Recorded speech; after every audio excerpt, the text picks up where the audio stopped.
maybe in the future we can make sure to include the student reps when we ask for availability. I don't know, maybe we did, but just she won't be here.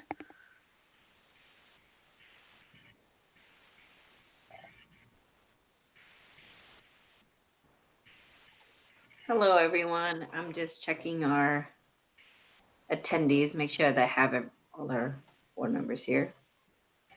I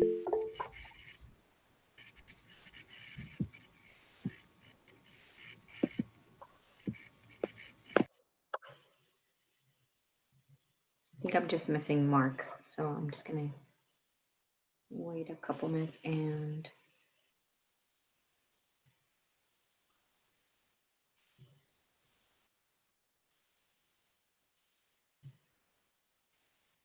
oh, and you just mentioned Jackie, one of our student reps, is also today. Okay, thank you.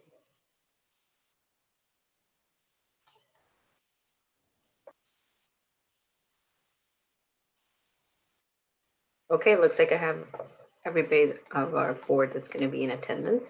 So I will order our work session in order for the Hillsboro School District. And I'm looking at our agenda for today. Our first item is our resolution for essential employees' access to childcare with Travis and Michelle.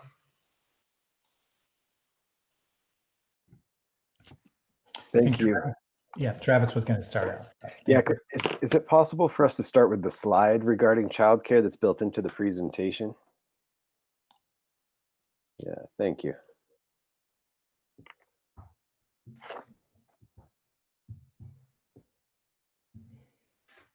Do you want me to try to find what number it is? I think it's number 18, whoever's DJing. Thank you for helping me.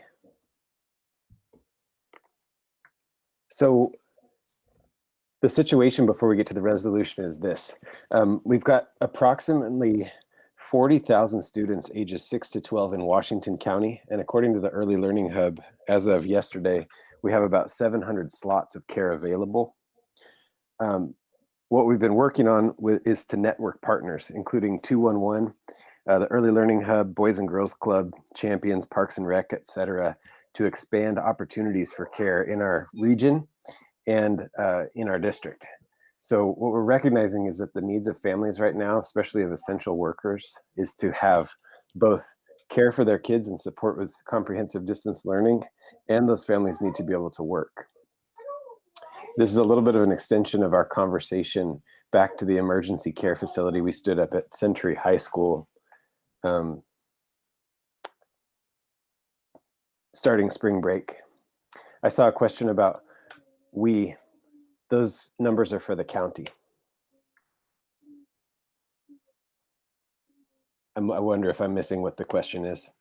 Yeah, I think that was just a clarification if those numbers are Hillsboro School District. We've got X amount available, and I was curious if that's like what we have available in the district or what because I know we've been doing some essential childcare for first responders ourselves, right? We did between March and June. So we've stopped. All right. And the we is Washington County. Those numbers again would be about approximately 40,000 students between the ages of 6 and 12 and 700 spots countywide. Now, not every kid ages 6 to 12 needs all day care 5 days a week, and not all of those kids have essential worker parents. And so the discrepancy we're looking at is that if you were to call 211 today, you could probably find care if you were a parent of a kid who's between the ages of 6 to 12. But the forecast is that those slots are going to fill up, especially when folks realize how much support kids will need with CDL when the school year starts, especially if they have first responder parents, folks who work for the city or folks who work for the schools. So what we're doing is creating partnerships to expand the networks of care out there, and actually also, to promote communication. A lot of us had children in daycare at one time, and now we have school-age kids, and it's not clear exactly how we access care if we choose to do so. This is new. The demographic we're talking about here is new. Kids from 5 to 12 have been able to go to school 5 days a week for many months out of the year, and this year it's going to be different. They will be in school, but they won't be physically going to the schoolhouse. families are going to have to shift and accommodate that. So we've been working with the city of Hillsboro closely and other partners to ask the question, how are we going to create more slots, and how are we going to make sure that our teachers and classified staff and the folks who run our city have spots? And so we can't solve this problem, and we're not here to solve the problem as HSD, but I can tell you that folks like Kelly Purdy and Brooke Nova from HSD and Christy Wilson from the city are great networkers and great leaders of people, and have been having meetings for a couple months now, figuring out how do we network and how do we communicate. So in the near future, we're going to see more slots created and better communication. For HSD employees, what we know is that we are essential workers, and that we provide a service to our community without which kids won't have a fair shake. So we're going to try to create more slots beyond the slots that are already existing in the 211 system and with regional providers. And we're doing so by partnering with the city and identifying spaces. We are working with champions to license those spaces. And starting, we hope tomorrow, after this resolution is passed tonight, we hope, to be able to offer the first applications to employees of the city and the Hillsboro School District at these specific sites. Our plan would be to open the sites to more essential workers if we had open spaces by the end of September. So this is just the beginning of a conversation regarding childcare. It's way beyond HSD in the city. But for HSD in the city, we are partnering with champions at several city sites in order to create more care slots for school-age kids where they can get support with their comprehensive distance learning and have a safe place to be. We'll track demand and respond accordingly with our partners as we find out who will be signing up for these slots. Nothing's guaranteed to any employee, and there's no guarantee that we can create enough capacity to meet everyone's specific needs. This is just one area that we're exploring right now, and we hope this resolution helps clear the way and clarify how this is a sound practice, and that market rate care made available to HSD employees is something we can do that doesn't violate any ethics concerns. So I would like to kick it to Michelle, who helped us by drafting, doing a lot of research and then drafting this resolution for the board tonight. Thank you, Travis. So the reason this requires a resolution isn't because it's at a discount rate. Well, that's part of it, but I apologize. It's not at a discount rate. It's going to be at market rate, but that's not the reason for the resolution. The resolution is because this will be exclusive to school and city employees as essential workers. It's not going to be accessible by the community at large, this specific program.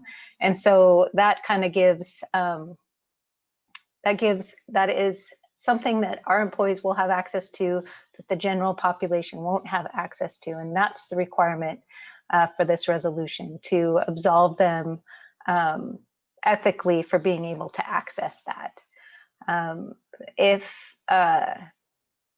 there is any discount offered for care, then it would have to be tracked as a taxable fringe benefit to participants, and also for our union members, they would need to have that negotiated as part of their compensation package. So this is like making a change to our ethics policy, similar to the one that allows employees to have school closed, for example, as part of their being school and temporary situation. The resolution serves in the place of a policy change.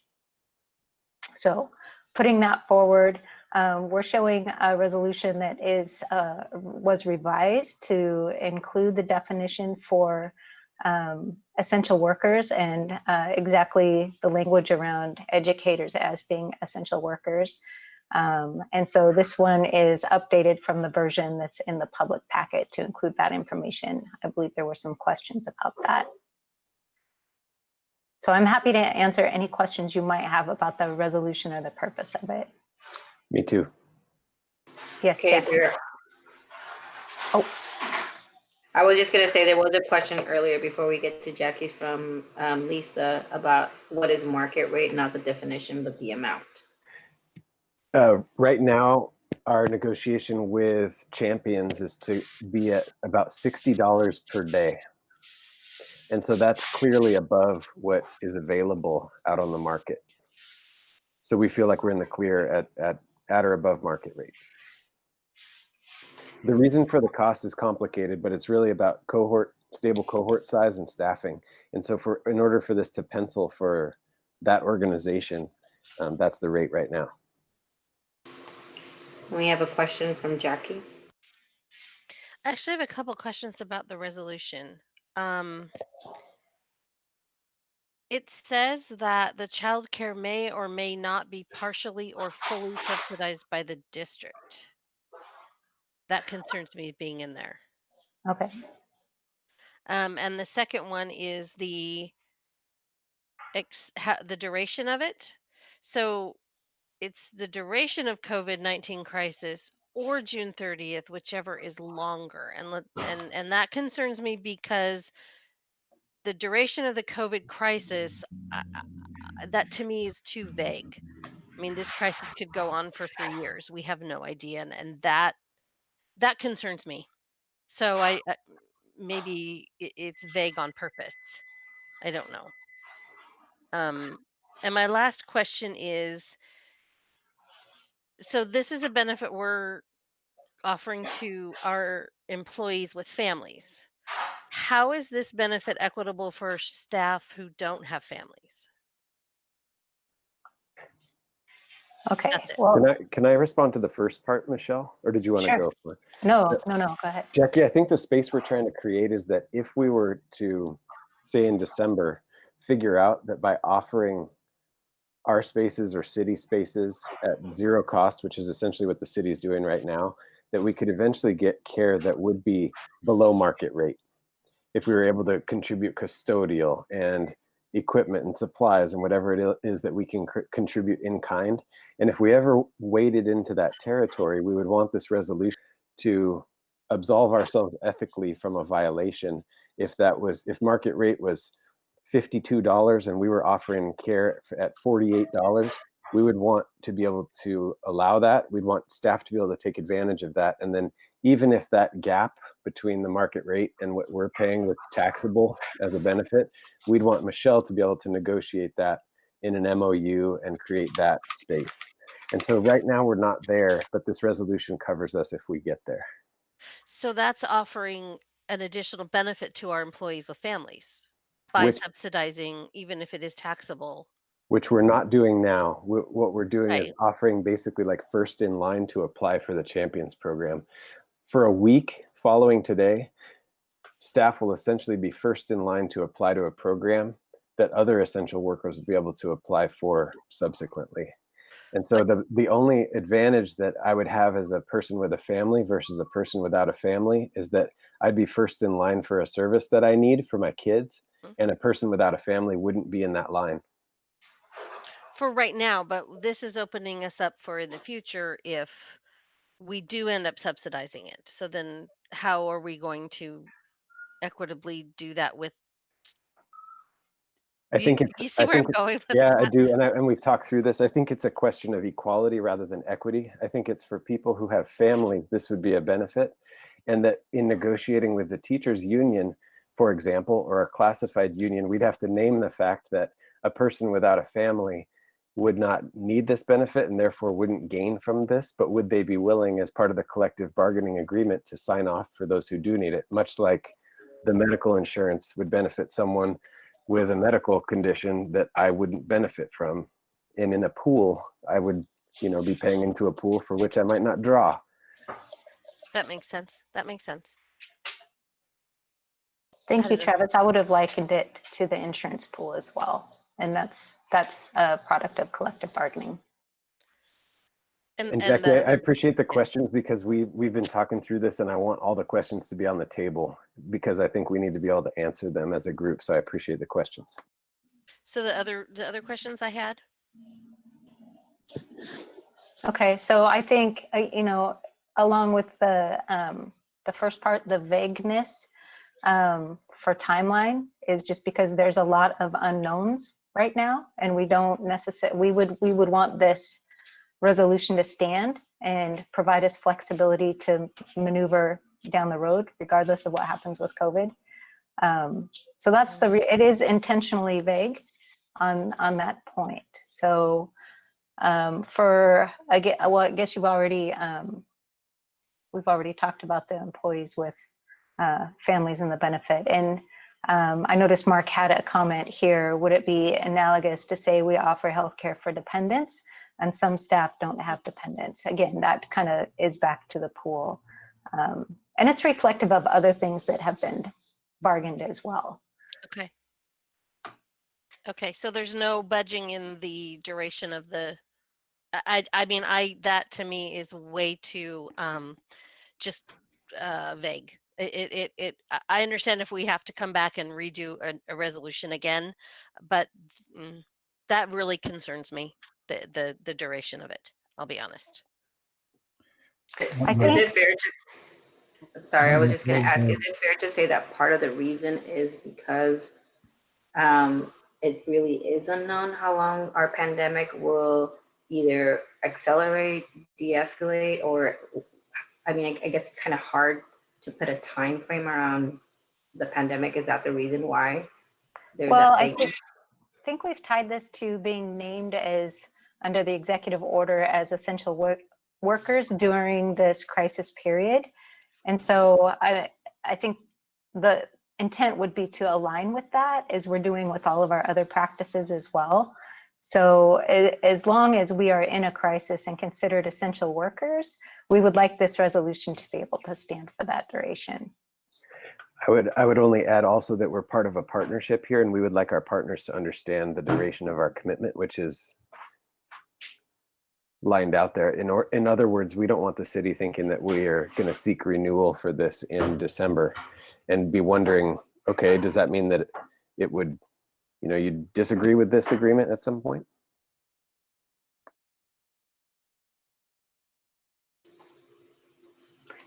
Jackie, do you have a sense of a suggestion that might? Well, possibly tie it more to. I mean, I understand and I get the whole reason behind it, and I support it.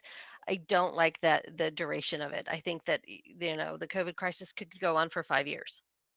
I mean, we could be in this for 5 years, and is this something that we are prepared to subsidize or do through that entire process, even if it's not a benefit any longer, if that makes sense.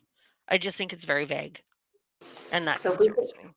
I do think that if it weren't a benefit that people used, that it would kind of dissolve on its own. There would be a lack of participation. I don't know. My concern is that, this sets a precedence, and sometimes once a benefit is given, even in this instance, because it is needed and warranted, it's extremely difficult to then take it back. So that's another concern I have. The other thing playing in here is that the city's senior center, for example, would go back into use after the COVID crisis is gone, and our community's children would no longer be using it as a care facility. Same with Tyson Park, Tyson Recreation Center. Like, the places that we're using are dependent on a pandemic to be closed and therefore useful for childcare, and we're getting them licensed by the state. At the time that we would go back to school and that public facilities would be useful again to the community, we wouldn't partner in this way anymore. So let's put a pin on that and then come back, because I know there's on here and I want to make sure we give everyone an opportunity to chime in on this. So I have a comment from Lisa and then a comment from, one from Mark, a question on the chat. What legal team approved the concept and the language? Is there any feedback they'd like to share with us? And then Lisa, you're up after that. So yeah, Mark, this was driven by the Ethics Commission, an opinion we got initially when we posed the question just about exclusive access for school employees considered essential workers, because there was a school of thought that being an essential worker just made this okay, and that it wouldn't be in violation of our ethics policy. So we had to work through that. And then we had our PACE attorneys and OSBA legal, and also Brian Hungerford weighed in on this resolution as well. Thanks, Michelle. Lisa, and That's all the then names I Martin. was hoping to hear. Okay, thank you. So the first thing I want to say, I have two comments. Comment number one is I'm really excited about the partnership between the city and the district and trying to problem solve this creatively, because we know this is a big problem, and especially if we have some staff come back more in person eventually down the line, and not other staff, and some kids in school and not other kids, it just can create a lot of headaches for our staff. So I'm very excited about that. So that's the first comment. The second comment is not, I know there's not a solution, but I do feel like we would be remiss not to acknowledge the fact that we are not able to, at this point, it sounds like, really pursue discount rates at all. And I understand why, and I get that. But we are talking about market rate childcare, which is exorbitantly expensive, even in good times. And I think it's important for us to understand that not all of our school employees who are deemed essential are licensed staff with more comfortable salaries. Not that they are living extravagantly by any means, but a little bit more comfortable. If you're talking about a classified staff member who on the high end might make $20 an hour, let's say they work full time, this cost for this childcare would be half of their take-home pay after taxes. And that's a lot, especially if it wasn't part of your family's budget before this. So I just think it's important for us to be aware of that and understand that, especially when we're questioning even doing it at all. This is absolutely the right thing to do. And we should try and push the state to support us to go further, to support our staff who cannot afford childcare like this, but who also need to work. And that's really important. So that's the end of my comment. Thank you. Lisa, I really appreciate your comment, and it is real what you are saying, and we're working with champions and all the partners to make sure that families understand the ERDC benefit, which is a way to get support for expensive, exorbitantly, in your words, which I agree, expensive care. And so we hope that these spots would be available to a wide spectrum of income levels. But I hear you and I agree, and we are advocating at the regional and state level for support. I'm not sure that everyone appreciates the numbers of students that we're talking about who fall into this age bracket and the newness of this issue. And so I appreciate your advocacy and your support. Thank you, Lisa and Travis. Then a comment from Martin. Yeah, I thank you, Madam Chair. I completely support this. I think it's a bold move to get out in front of a big issue. To Jackie's point, there are a number of ways we could simultaneously show durable commitment to this and yet not make it indefinite either. Even the essential worker definition, the title of it is called Essential Workers During COVID-19 State of Emergency. There's any one of a variety of third-party metrics that we could, embed in this somehow. There's phase 2, there's all kinds of governor's proclamations. So I think one way to address Jackie's concern that it's not open-ended is that we just find some benchmark that is comes from the governor or from ODE or from the CDC or one of these agencies that's kind of universally recognized as, okay, we're out of this.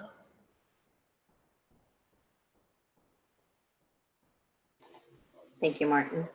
There's an additional question from Jackie. Is there a cost projection associated with this benefit? No, at this time, the city of Hillsboro intends to put a little bit of FTE toward managing the partnership. We will put no full-time staff toward this ourselves, and we're not paying any money to subsidize the arrangement. There's some in-kind contributions, like we're going to bring some tiny desks and chairs into some spaces that don't have tiny desks and chairs, because we have them and we can put them in a box truck and move them for a temporary amount of time. And the city is going to invest in some custodial support for these facilities in order to meet all the code and the guidelines at this moment. So with in-kind contributions, and then with families paying tuition, the program would be self-sustaining at this moment without an investment from us. Mark, you had a question? So regarding the duration language, the two questions that are sort of interconnected. If we pass this today and the COVID crisis goes on for 5 years, are we 100% committed to doing this for 5 years, or can we revisit it at another time? And then sort of related, if we don't adopt this resolution tonight, how far behind, how catastrophic are the results of the efforts that have been going thus far to get it put in place? Michelle, do you want to answer the first part and I'll answer the second? Yeah, we can revisit it at any point. Basically, this only lifts the ethics. This isn't any agreements with anybody. This isn't any bargain. This just relieves the ethics portion of this conversation. So there's an awful lot of other things that have to come together to make this happen and sustain itself for any period of time. So we can definitely come back and visit it again. We can do something as simple as change the language to be just for this current school year, and we revisit it for next current school year or next year. And that's just a strike through on this resolution so that we could still move it forward with that change. And so I'll defer to Travis on the implications of a timeline, but this was step one of many things. If we could get the language right tonight, that would be wonderful, because there's a timeline we're working on where staff have the ability to consider this option, be informed about it, and apply for it, quickly followed by in-service activities. And so because of the late date, we'd like to move on this tomorrow morning. Yeah, Martin just commented on the thing. I'm fine with that comment. Like, if adjusting language and whatnot slows it down, I'm fine with adopting the language as it currently is.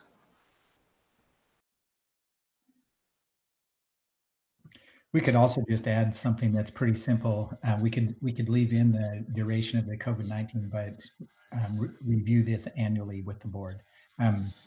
This is a resolution as opposed to an agreement that we would have with the city of Hillsboro. So we can take all of these comments that we've heard tonight and bake those into the agreement with the city as well. But if it provides greater comfort to add something in the resolution, I think we can leave in the duration of the COVID-19, but to be reviewed annually by the board. For that matter, we may be able to even tie it to the executive order that defines what essential staff would be.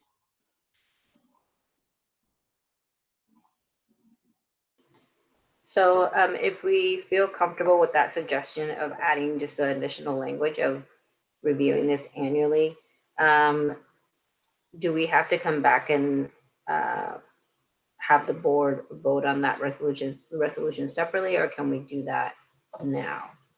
We could actually do that now, and okay. In the motion, just say with amended language to include to be reviewed annually, and we will work that in as we put the final copy together.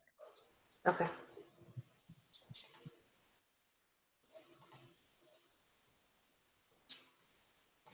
Are you ready for a motion, Erica? I'll go ahead with the motion and then we'll do comments after. Martin, I think that we're going to also need to say the amended resolution defining essential worker and to be reviewed annually by board. I move that the board of directors adopt the resolution for essential employee access to child care as amended to reflect the definition of essential worker, and per our discussion reflected in the chat, that we would tie this to the duration of the COVID-19 crisis and review it annually by the board. Second. Was that Sheehan? I was just seconding. Yeah, I just want to make sure I captured that. Okay, so it has been moved by Martin and seconded by Sheehan. And any comments I see on here, I'll call on Jackie. So one of my original questions was the part in here about where childcare may or may not be fully or partially subsidized by the district. So at some point, if we do that, there will be a cost associated with that. I'm just curious why that's in there. I think getting back to the ability for us to contribute in kind or monetarily to the partnership would be, we would open that possibility. I think that in talking with Michelle, any benefit to staff would have to be negotiated through collective bargaining or a memorandum of agreement. And so we'd have a checkpoint there if we decided to do that. I think also just moving furniture to a space so that a company can provide daycare is a subsidy if you look at it one way. And so that gives us the opportunity to make in-kind contributions. And then I had another comment from Lisa. Do you want, I just said, I think that we're doing it in the wrong order. I think that we're supposed to first amend the resolution with those couple changes that Martin said. And then after we agree to amend it, then I think we vote on the newly updated resolution, I think.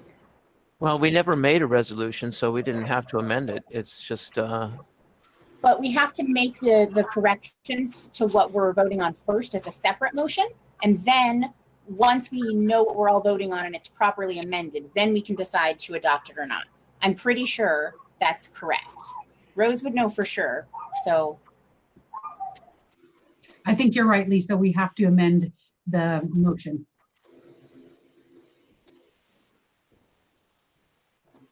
So can somebody help us undo what we did and walk us through our process? And now I got a little bit more confusing. So Martin, I think you can rescind your motion, and then we can make a new motion if you want to do that.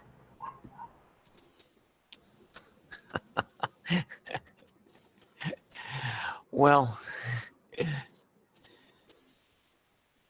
do you want me to do that, Madam Chair? I think where we're having misunderstanding or clarification on my end as well is that I feel like we didn't make an original motion. It was just language that was proposed, but nothing had been moved. And so when Martin did the motion, it was with the amended language. But if I'm 100% clear, just wanted to make sure that what Lisa's stating and Rose, you both agree that we have to rescind our motion and create a new one. Is that your advice, Rose? Okay. Okay, I rescind my motion.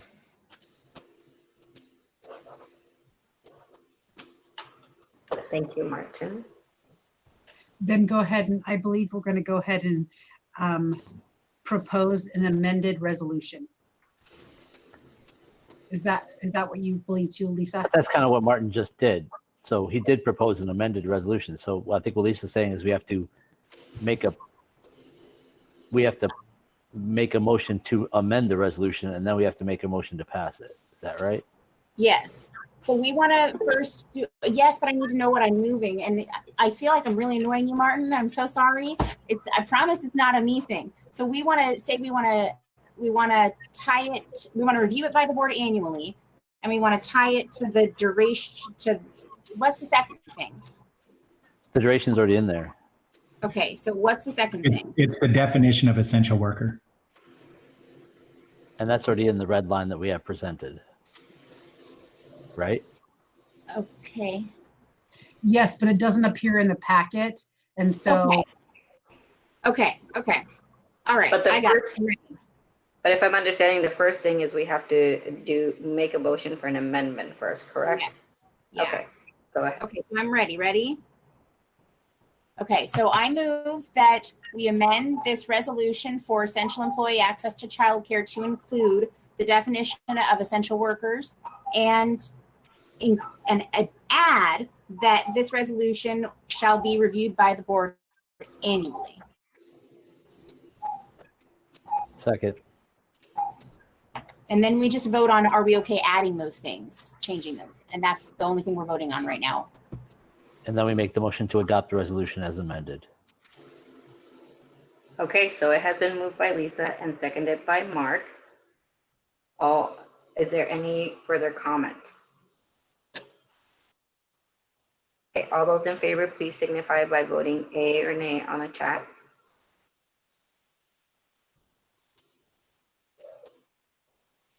The yes votes are Martin Granum, Mark Watson, Sheehan Kim, Yadira Martinez,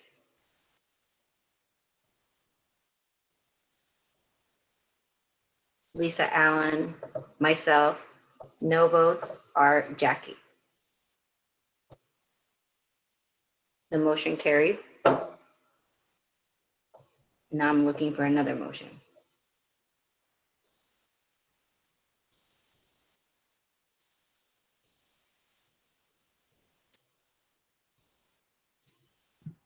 I move that the board of directors adopt the resolution for essential employee access to childcare as amended. Second. So it has been moved by Mark and seconded by Sheehan. All those in favor, please signify by voting aye or nay in our chat.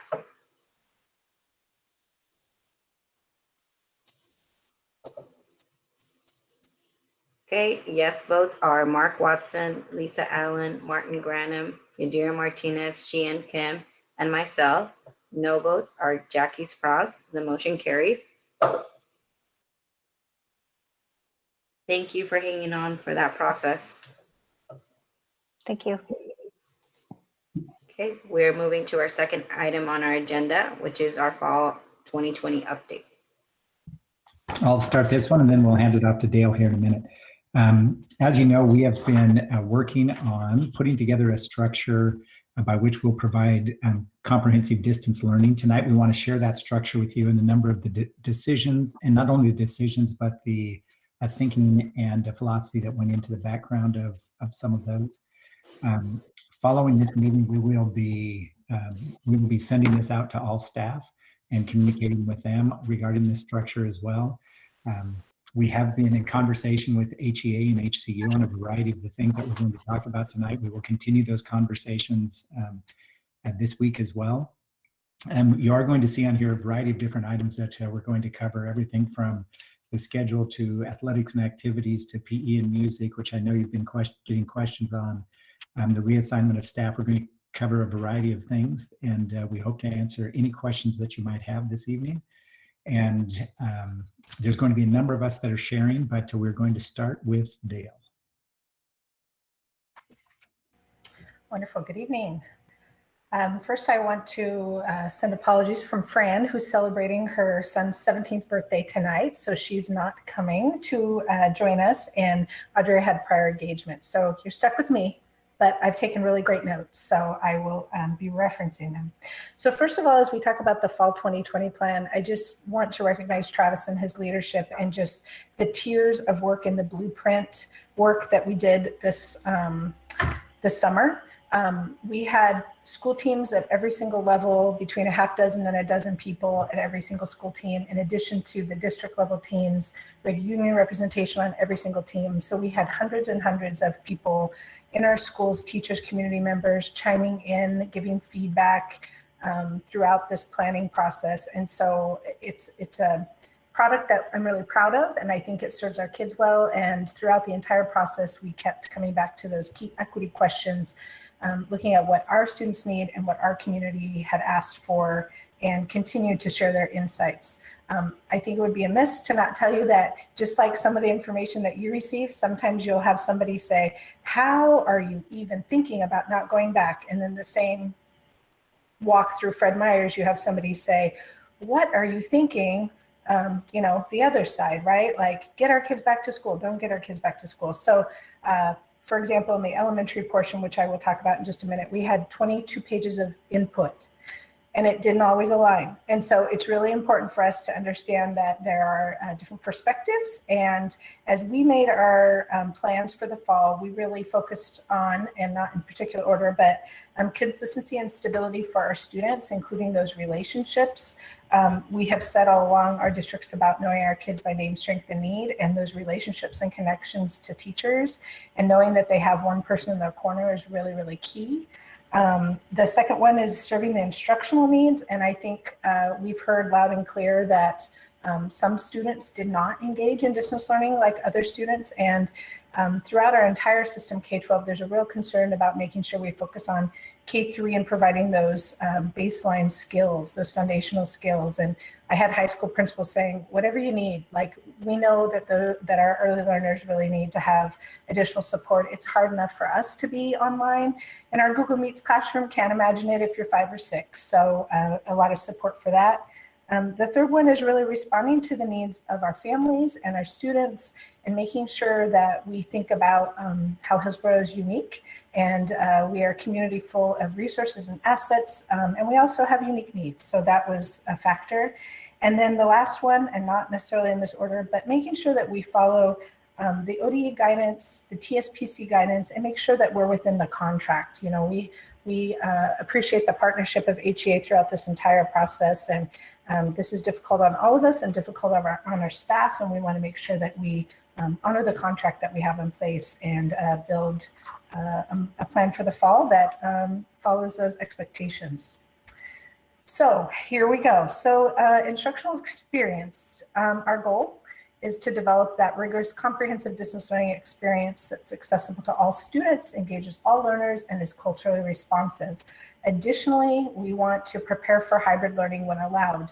The newest guidance from ODE allows us to bring K2 in earlier when the ratio is 30 cases to every 100,000 versus 10 cases to every 100,000 for the upper grades. So we need to be prepared to flex with the changing demographics of our community. So that was a big factor for us because we want to get together with our kids as soon as we can. So in order to prepare for this, we talked about 3 buckets of professional development in the 3 major areas. And this week, our principals, instructional leaders at our school buildings have been learning about all these resources and tools. We had lots of teacher experts as well as some district level support staff work on the professional development modules. And so they're in these 3 buckets. And again, we thank you for that extra time that first week to not only reach out to our kids and provide those connections, but also to have additional professional development. As we know, we can do a better job than we did with distance learning in the 2 weeks, and everybody wants to do a great job as we move into fall. So those areas are around the instructional best practices and the 5 dimensions of teaching and learning that we've always kind of focused on look a little different when we're in a distance learning model. So we wanted to make sure we provided that. The tech tools, so we're trying to get consistent with the technology tools that we use, really go deep on the tools. And we know that there's going to be iterations of new resources such as Google Classroom with breakout sessions and stuff coming along. So we wanted to give ample time for people to be able to use those tools. And then finally, the systems and structures. And this came up again and again, like families and students said, there's just a lot to navigate. The pages look different. We're not sure how to get information. And so we set that as a priority because we want it to be very easy for families who have a 4th grader and an 8th grader and a 10th grader to help them all. We want students who have 4 different classes to be able to negotiate those online learning environments easily. So we've spent a lot of time talking about systems and structures and how to make that smoother. So the challenge becomes the content they're learning and not the system that they're trying to use. All right, so this is broken up into 3 sections, and I think you've already kind of seen kind of the main page of each of the levels, elementary, middle, and high school. But I want to dig in a little bit more to the sample schedule. And then at the very end of this, I really want to take just a set aside time to really talk about electives and PE and music in particular. So feel free to stop me after each one of these levels, but I'm going to spend a sizable chunk of time talking about PM music because I know there's been a lot of concerns. So the first level we're going to talk about is elementary school level. So in the ODE guidance, it basically says that teacher facilitated time could be about 2 hours, 20 minutes, or 11 hours, 40 minutes throughout the week for teacher directed learning. And then there's additional applied learning and then nutrition and wellness. So we want to have synchronous time or live time with teachers. And we also want to have a consistent schedule so that everybody is kind of accessible the same way, that if you have a second grader and a fifth grader, they kind of have the same schedule. So a family can kind of support a student while they're learning. We want students and peers to connect to each other daily through the daily class meetings. The social emotional learning and the social emotional needs of our kids is going to be pretty high. We know we're going to get a different student coming back, and we know that social connections are really important. So there's class meetings, synchronous class meetings or live class meetings daily. So we think that's going to be very helpful. We want to be able to provide a consistent time for families and students to reach out to their teacher and get help or get support. So that will be consistent. And then allow for some flexibility for the synchronous, applied, and independent learning. So there will be some synchronous time, and every teacher, there's a consistent schedule, but every teacher will be working with their families to make sure that if they need to be a little more flexible in, especially like small grouping or additional ways to support students, that we work with our families. I think that's really important that first week when we connect with our families to figure out what each situation is, to make sure that students are supported in whatever structure they might be experiencing.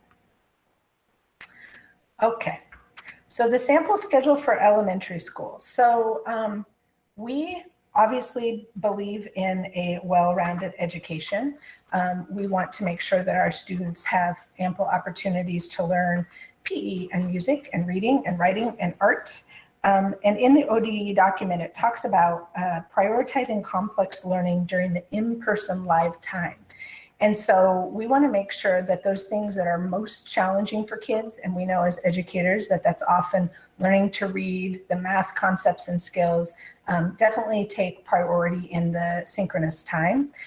We embed our science and our social studies and art and music as we go through, but we heard loud and clear that those focus on the core, especially becoming readers and mathematicians, are really key. So at the beginning of the day, you'll see that teachers have some prep time, and then there's a synchronous morning meeting time. And again, this would be consistent in K through 6. There would be synchronous learning for language arts at some point during that block. And there would be math bridges and CPM for our 6th grade. Also, there'd be some synchronous time for learning, and then there'd be independent work time. As you can see, there's a sizable block of time there between 9 and 11:45. And what that allows for is a teacher to be able to teach a piece and then maybe work with a small group for 10, 15 minutes. There may be paraprofessionals that come in to that class and also have a breakout and work with students. So it really allows for that differentiation and flexibility. If you've ever been in an elementary classroom or you've been a parent of elementary, you know that it's a lot of bringing together, and then this small group over here, and then these students working independently and checking in.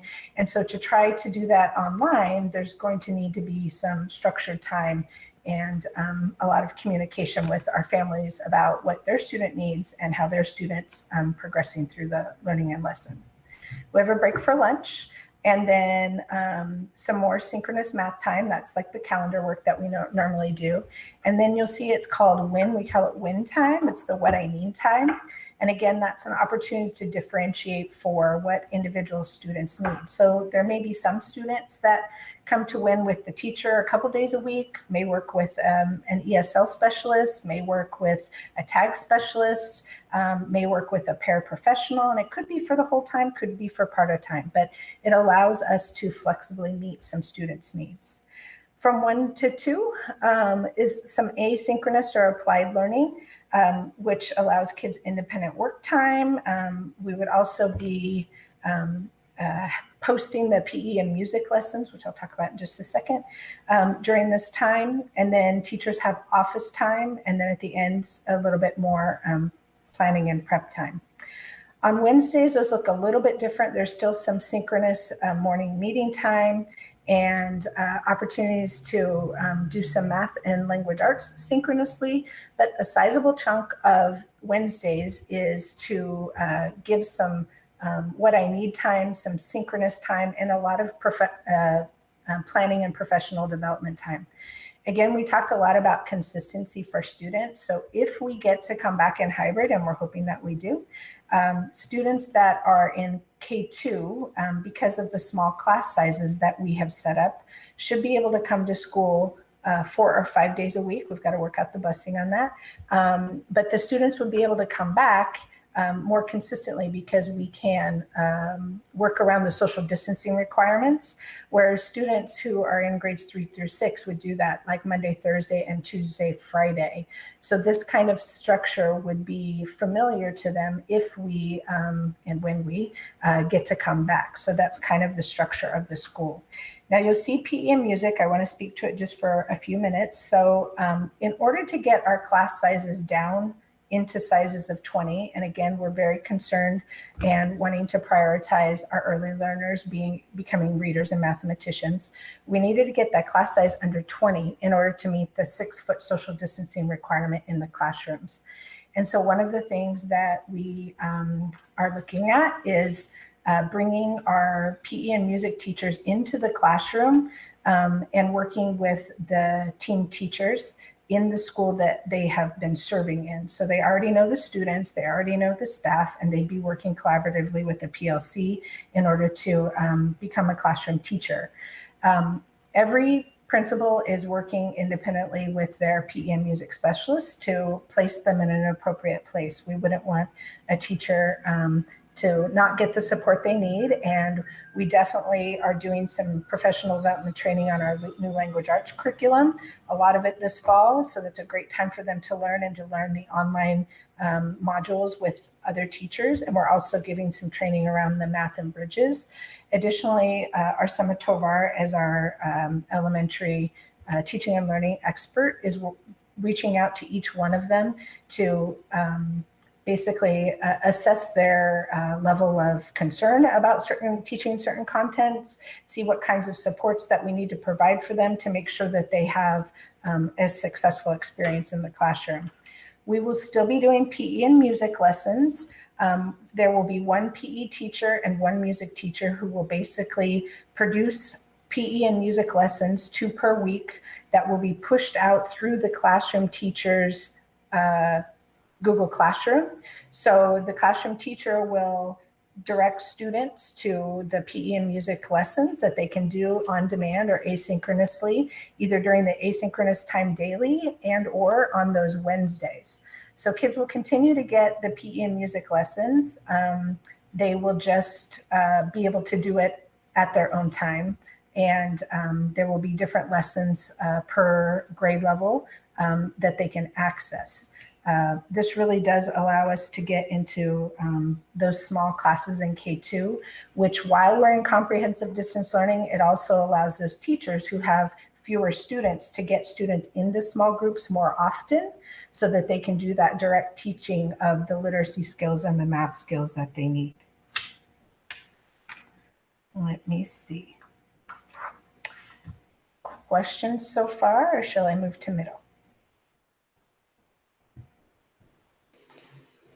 I guess I just had a question on that. Like, for example, you're saying that on other days, the PE and music would be Monday, Tuesday, Thursday, Friday would be during this asynchronous time.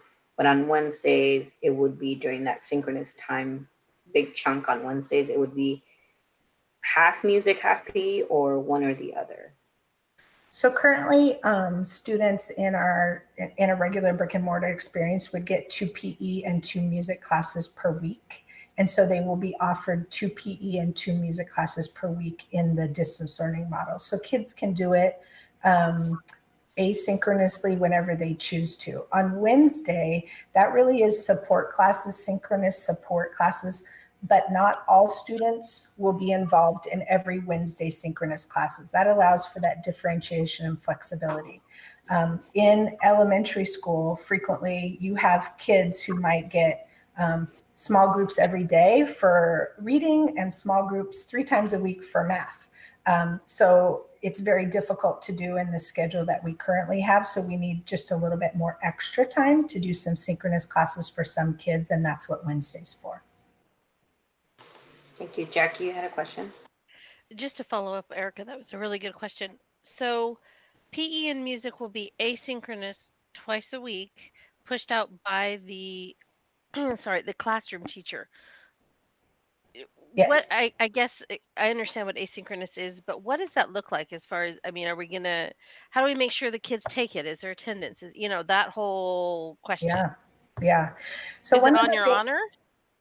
Well, yeah, and it's sort Okay. of like what we heard. Well, sort of what we heard in the spring is that in general, we had about half of our students attending PE and music classes, either synchronously or asynchronously in the spring. And at our title schools, it was even lower. It was around 25%. So all the asynchronous stuff is sort of on your honor. However, I think the teacher, if I'm a teacher and I say, okay, there's this great PE lesson and it's about, balancing and blah, blah, blah, and I hope you do it. And let's talk about it on Friday at our morning meeting time. Students are going to be much more engaged with those asynchronous opportunities. I think all of the asynchronous lessons are of concern because families are prioritizing, what they can do when they can do it. And so I think helping to encourage our students and families to continue not only with the language arts and math lessons that we know are so pivotal, but also all those enriching opportunities that will be posted for students to engage in is going to be really important. Question from Mark. So the 20-person class size for the K through 3, is it K through 3 or K2? K2. K2. Okay, so kindergarten first, second. That's that number is sort of indicated by the Oregon Health Authority and Oregon Department of Education, right? That's if you want to do the hybrid model and get to the younger students earlier than 10 per 100,000, so at 30 per 100,000, we have to be at that class size, right? Well, we have to abide by the social distancing requirements, and the only way we abide by that is small class sizes. Right. So they don't actually dictate that class size. Just if you measure our rooms, you have to be about under 20 in order. That's how we become compliant with their guidelines. Correct. Yes. Okay. So subtle difference, but important one. Yeah. Okay. Yeah. So in order for us to be compliant with their, and that may mean that, when we get an opportunity to have students in classrooms, that second grade class might be meeting in what used to be a 6th grade classroom. Perhaps. Because we have to spread them out around the building a lot more. Correct. And Mark, they might be meeting every day. And we could have a class of 40 students meeting every other day because they'd come in groups of 20. But in order to get K1-2 daily, in a single classroom, that's the floor space. Right. So I got you. So in order to get to so that 20 number is somewhat critical for us to be able to get students in classrooms whenever it's safe to do so. Like when it's safe to do so, that's the benchmark we need to meet for the facilities we have is 20 students. I think one of the critical points here is that we know that K2 is such a foundational time, and it really starts to determine the trajectory for our students. So when we have the green light to go to a hybrid model, we would want to do K2 every day as opposed to every other day.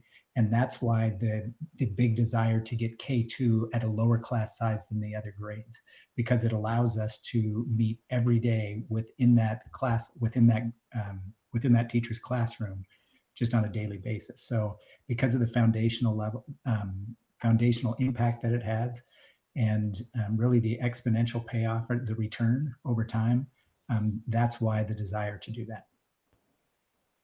And so our goal was with some of this planning to get to that 20 number for K2. And so when we look at the idea of how to staff that, we need to find a bunch more K through kindergarten, first and second teachers. Is that about right? That's exactly right. And we're still trying to do that with the limited resources that we have. Right. And, decades of education funding cuts. And that's one of the reasons that we had to prioritize to make the decision to repurpose teachers at the K2 level.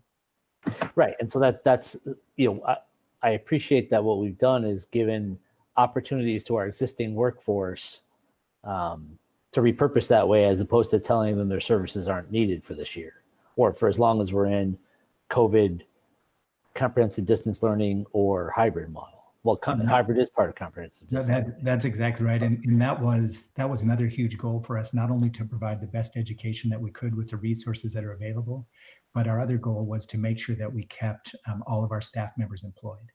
And so that's where you see the repurposing of some staff members and putting into these temporary assignments.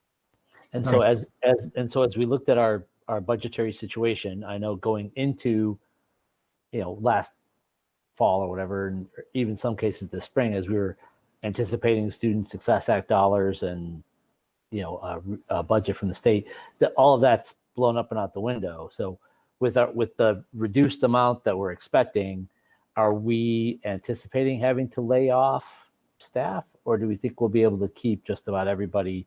Maybe repurpose, but are we likely to be able to keep everybody through attrition and whatnot?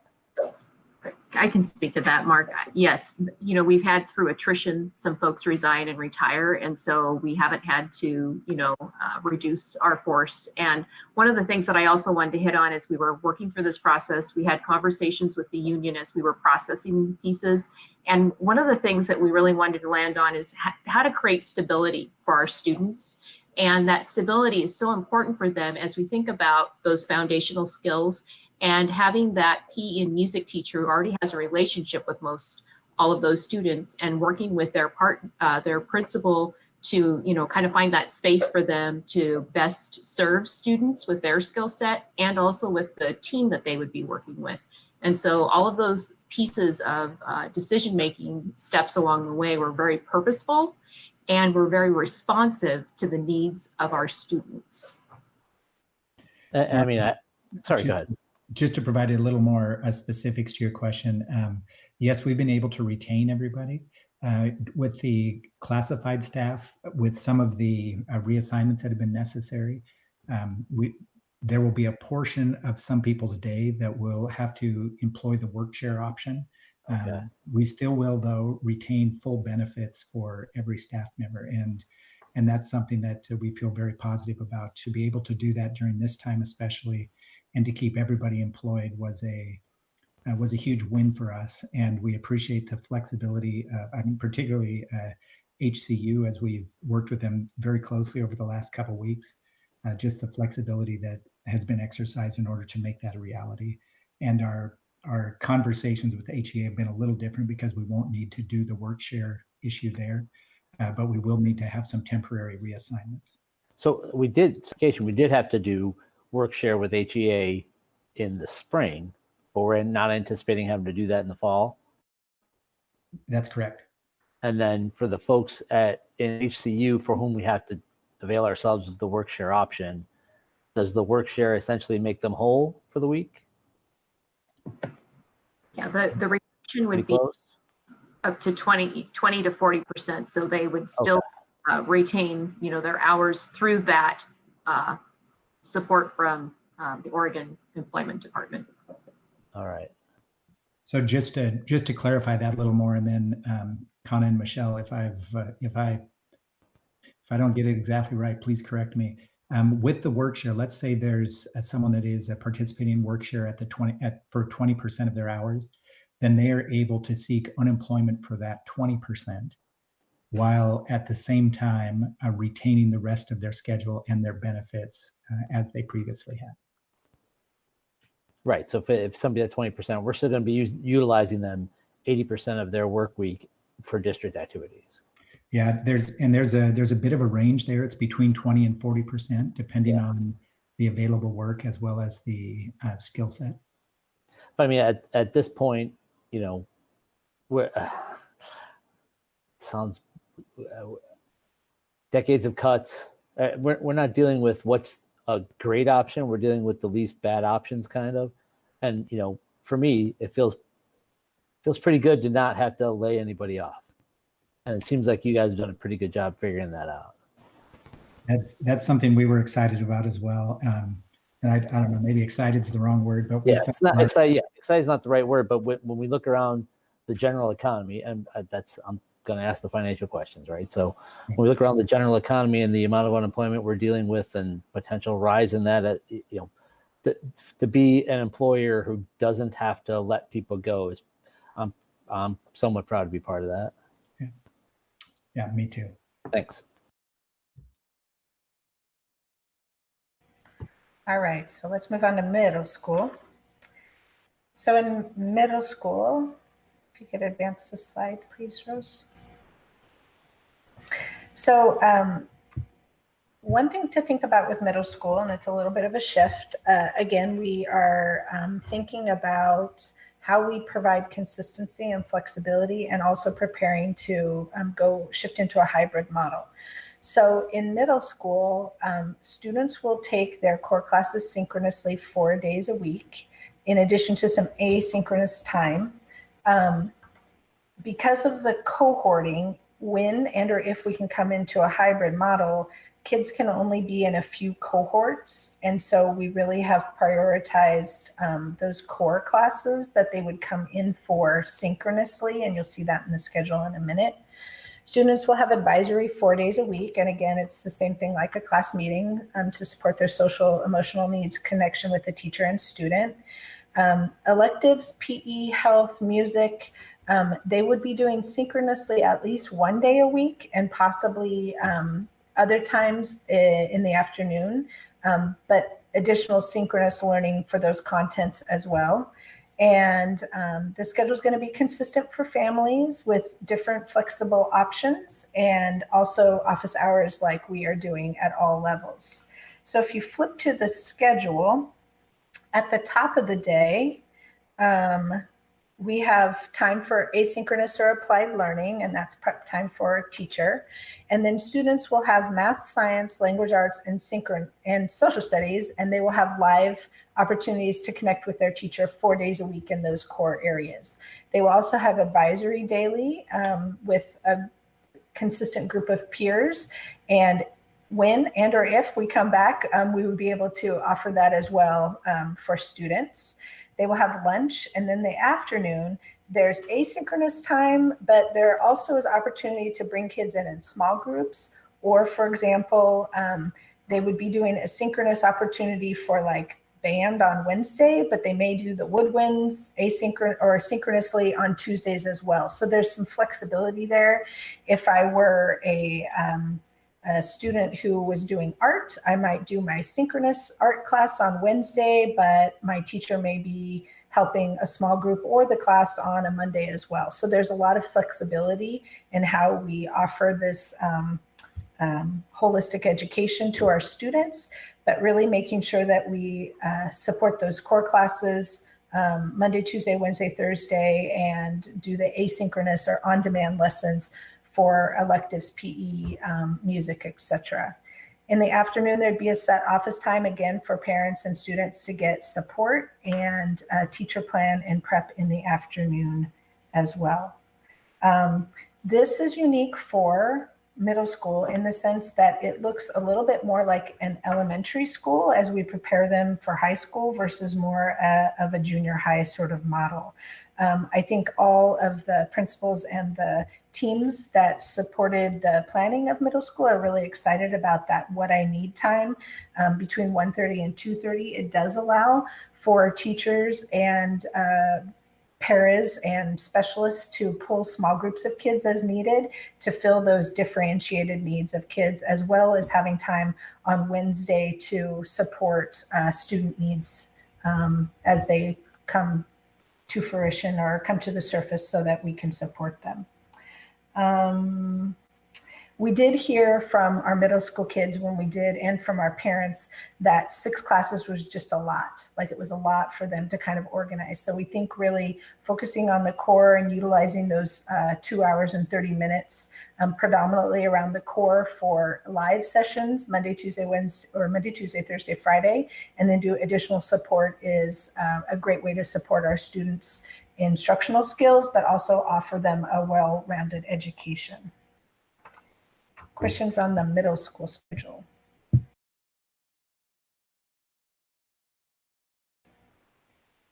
Okay, let's go to high school. So high school, we've talked about that our students currently forecast for 8 classes, and they do A day, B day. In this fall, what we will be doing is all A classes quarter 1 and quarter 3, and all B classes quarter 2 and quarter 4. That allows our kids to just take 4 classes and really dive in to their learning. Many students, as well as parents, me being one, said that 8 classes, supporting your student with 8 classes was just a lot. So being able to really dive deep and focus is going to be great. Students will also have advisory 4 days a week. Again, this is new for some of the schools. Some of them have been piloting it, and Liberty High School's had theirs for a couple years. But to support the social emotional learning, do that connection, make sure things are going well. It will be their person that supports them and who connects in with them. So it's going to be a great addition to our high schools. Again, it's about consistency and flexibility, and there will be additional office hours and opportunities for students to reach out and get support as needed. So if we go to the schedule, teachers basically have prep time at the beginning of the day, and then we have another section of time. We know that it's going to be challenging to get our SST meetings in, and our team level 9th grade on track meetings and IEP meetings and what have you. So there's a set time at the top of the day. Principals are really dedicated to trying to clear Mondays and Fridays from that 9 to 9:50, so teachers can do collaborative PLC planning both within their schools and across the schools. And so we really want to make sure we know that distance learning is a heavy lift, especially when you're squishing an entire semester into a quarter. So we want to give ample time for that. Research says that when you can start the day later for high school students, they actually learn more. So we're going to start our first period at 9:55. We're asking synchronous time, 20 to 40 minutes per period. That allows for teachers to do small group instruction or meet with students one-on-one as needed. So we'll do periods 1 and period 2. We have lunch, period 3 and period 4. At advisory, again, it's similar to what you'll see with the classroom meetings at elementary or advisory at middle school. We had a lot of conversation about, does that belong at the top of the day or the end of the day? I don't know if there's, we'll see how it goes. I think there was a real concern that students might not get up so early in the morning prior to first period to do that. And at the end of the day, allows teachers to really check in with their students and see how each day is going, see if they're prepared for the next day, the asynchronous time, encourage them to reach out to their teachers, etc. So advisory is near the end of the day. And then there's additional work time, and we're asking, like the other levels, for each teacher to designate 30 minutes of office hour time for students or families to reach out for support or additional help. Questions about that? A question from Mark, and then Jackie. So the advisory time at both the middle and the high school level, that's not conducted by the core teachers, that's conducted by counselors or advisors, or? Yeah, so every teacher in the building will be assigned a group of students, and they will be their person. They will be their advisor. And we're actually using that first week for check-ins to be with the advisory teacher, so that if I'm Kana's advisory teacher, I contact the family, I check in on her, I'm checking in with her every single day. So if Travis, her Spanish teacher, is really having a hard time engaging Kana, I would become a partner in helping Travis, Kana, the family. I become the person that's supporting her success.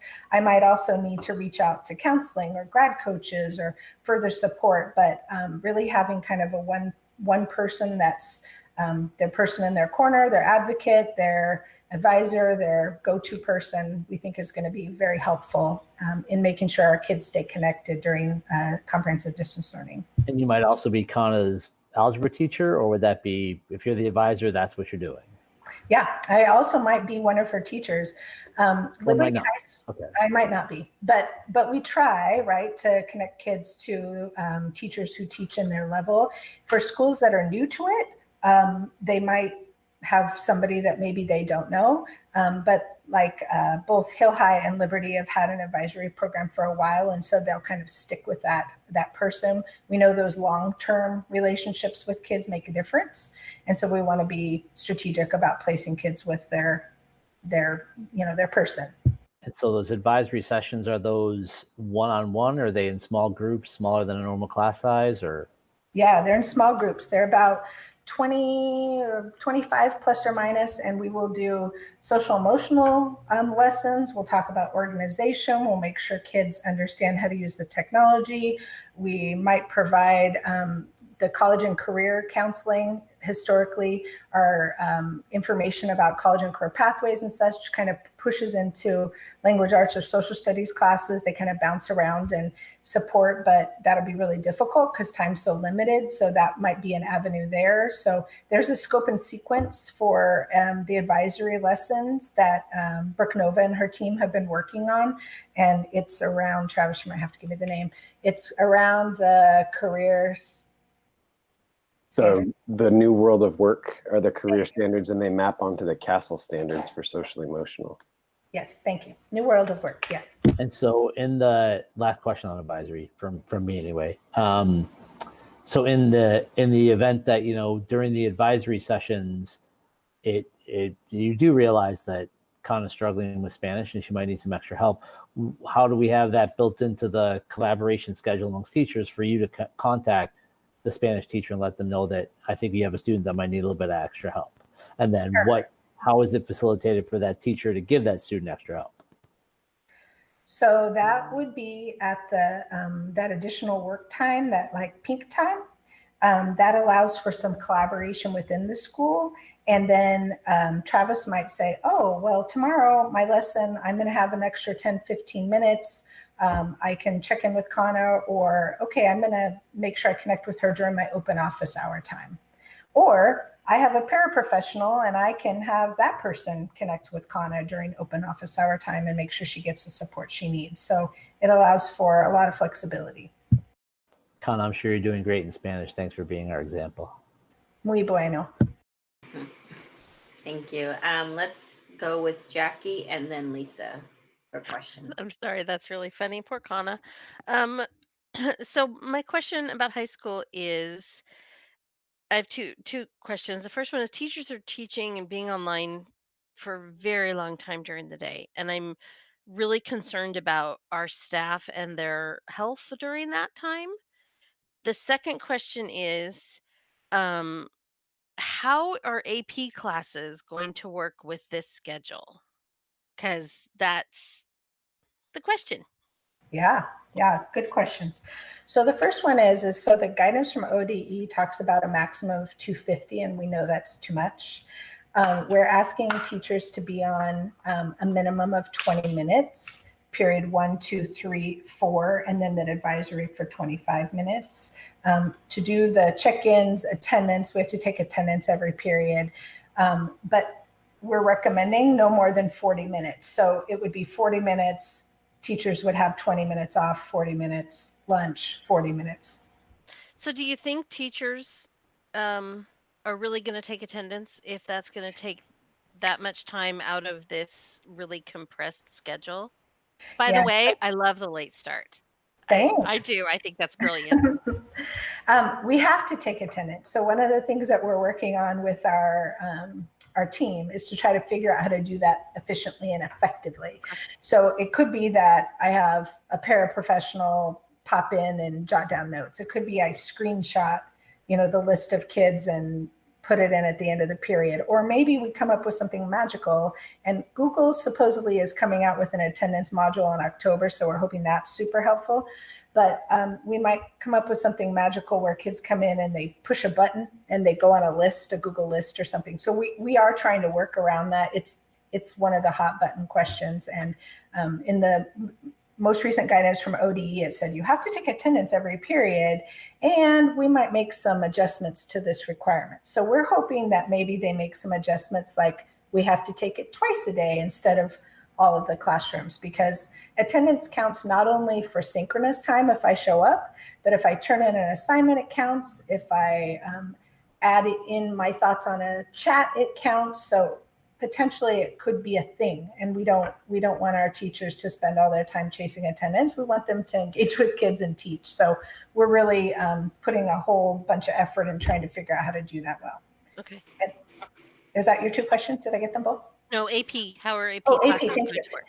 Yeah, so AP classes. So we've talked about which ones in particular definitely need to be 1 and 3, and which ones might we be able to do 2 and 4 based on when the AP schedule is coming out. As you probably, well, maybe you don't, but AP last year, they changed the way they ran AP tests, and it was later in the year, and it was a lot shorter. It was online. And so I know that we just talked about this with principals, and as they're developing the schedules this week, they're really looking at and having conversations with each teacher about how do we do this? Because we definitely know that we don't want students taking 4 AP classes quarter 1 and 4 amazing fun classes quarter 2. Like, that's not going to work for them. So we need to be strategic about which ones need to go first, which ones could go second, and then potentially getting really creative about putting kids with certain advisors so that they can use that time for instruction,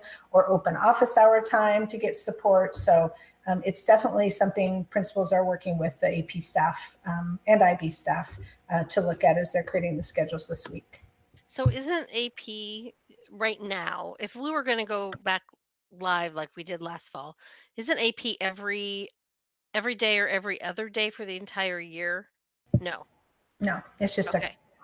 it's just one class. Right, but is it every other day then? AB? Yes. But so it's every It's I either guess, like go ahead. period 1 or period 7. So you would if we were to go back in a brick and mortar, it would be, A day. So we'd go A day, an AP class, B day, no AP class, A day. Okay.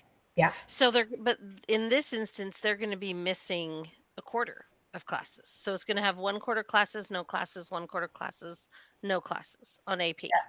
That's So if I took AP Calc, for example, I would have AP Calc quarter 1, and then I would have AP Calc quarter 3, excuse me. I'd have it quarter 1 and quarter 3. So what happens in quarter 2 with what they've learned? I mean, we know there's a learning loss between when we aren't learning in that quarter. What happens? I mean, I'm really concerned about that. Yeah. Well, what we know of our AP teachers is they're masters at figuring out how to keep kids' brains moving. As a mom, I can attest to what happened at not only distance learning with my daughter in AP classes, but also what kind of work she has to do over winter break. So it's going to be something we need to problem solve. I think AP class quarter 1 and quarter 3, you're going to get through all the content and be prepared for that test pretty well. I think our bigger question is, if you're doing quarter 2 and quarter 4, making sure that we're strategic about those classes so that you get through the content you need to get through in order to take the test when you need to take it. So it's definitely one that we're working with our teachers with. And again, I mean, I think we're trying to get creative about when can we do those check-in times?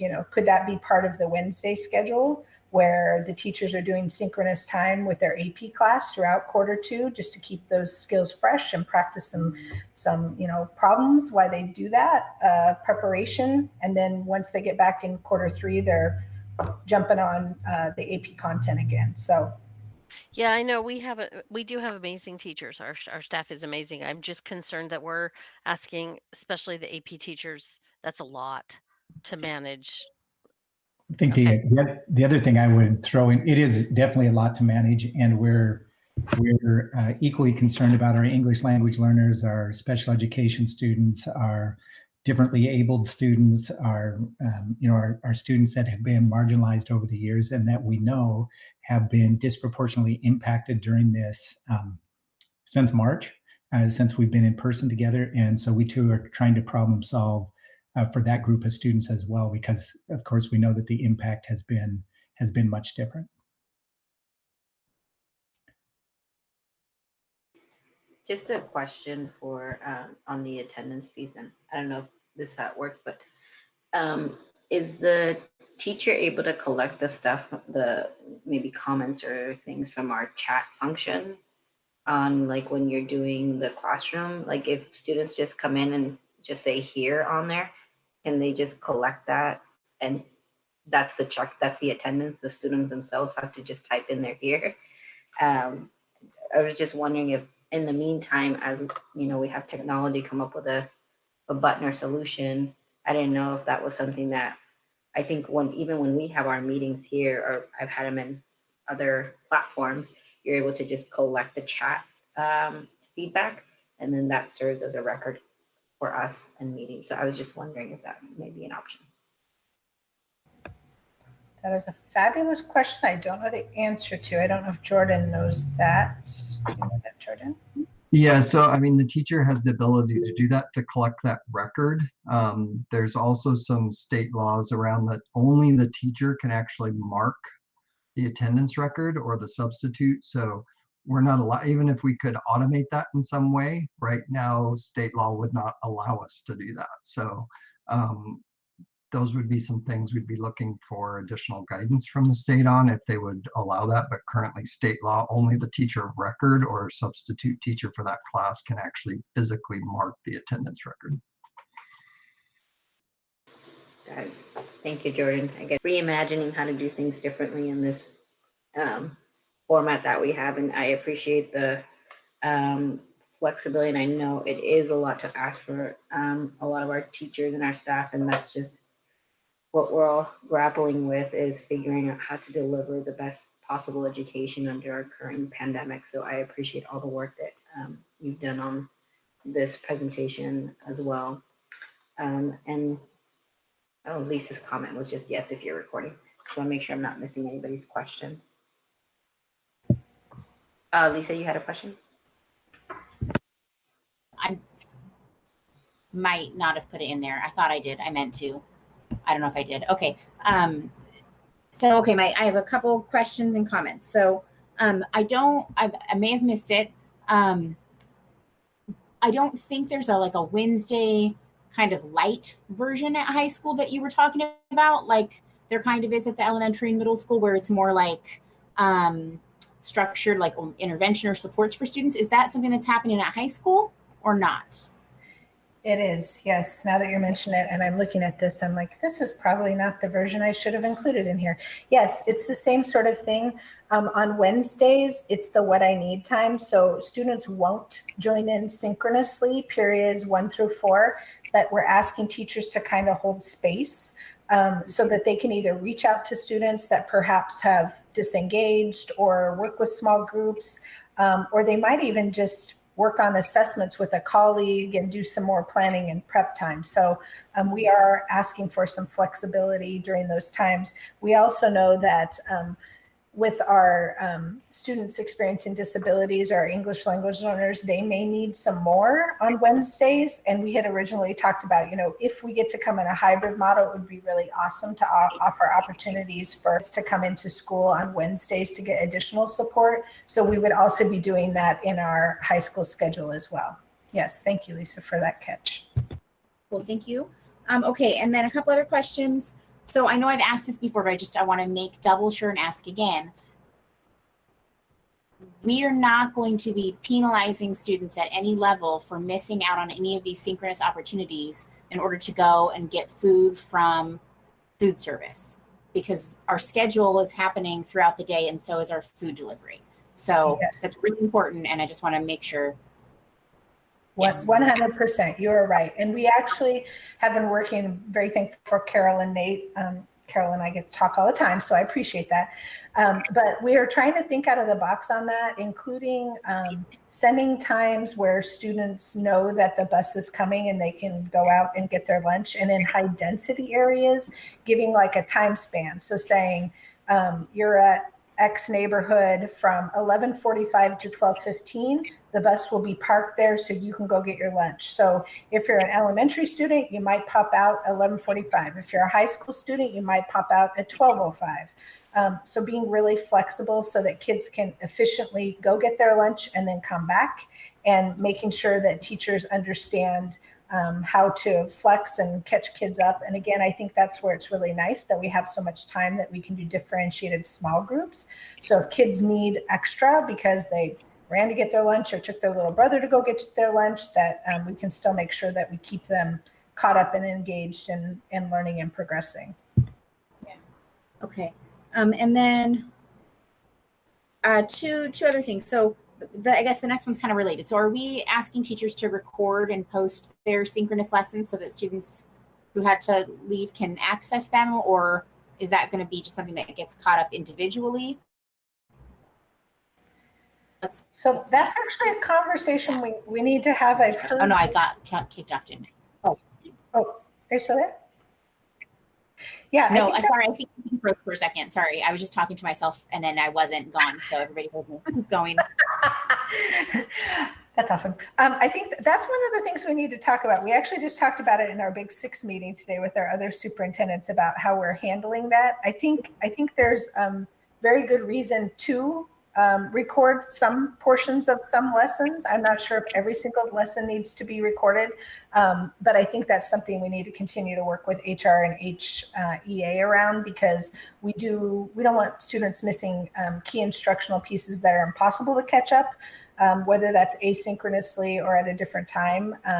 But we know that there have been some concerns expressed by teachers about being recorded, but there are laws and guidelines around when we can record and who has access to those recordings. So that's something we need to continue to work on.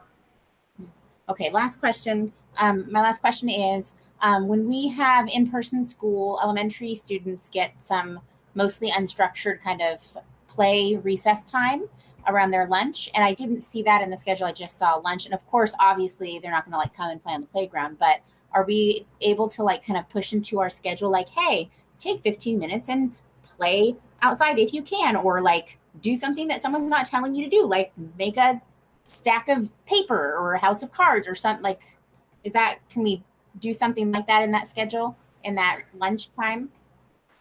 When we come back, or in this current schedule? In this schedule, like just to kind of encouraging families to allow their kids to kind of engage in some unstructured time during when normally recess would happen.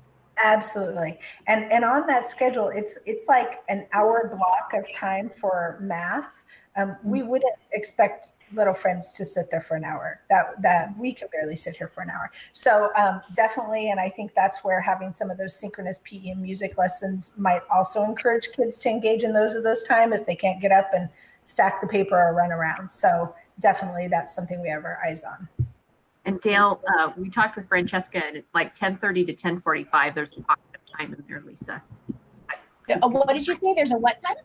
A pocket of time from 10:30 to 10:45. If you look on the schedule between language arts. Oh, perfect. Okay, cool. Yep. Thank you. Or jump around, go noodle, whatever, or just stack paper. Thank you. We have a couple more questions for you. Before I forget, though, I did wanted to ask just about the no penalization and the recording kind of going hand in hand.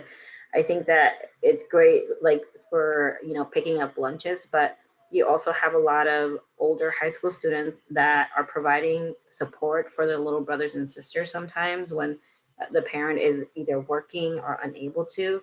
And so on that recording piece, I think it's really important for us to look at it through that equity lens and figuring out if some of our students are missing the content and they're unable to, because they're helping a sibling, how are they going to be able to get those lessons? Or is it by having, going through the office time portion or another way?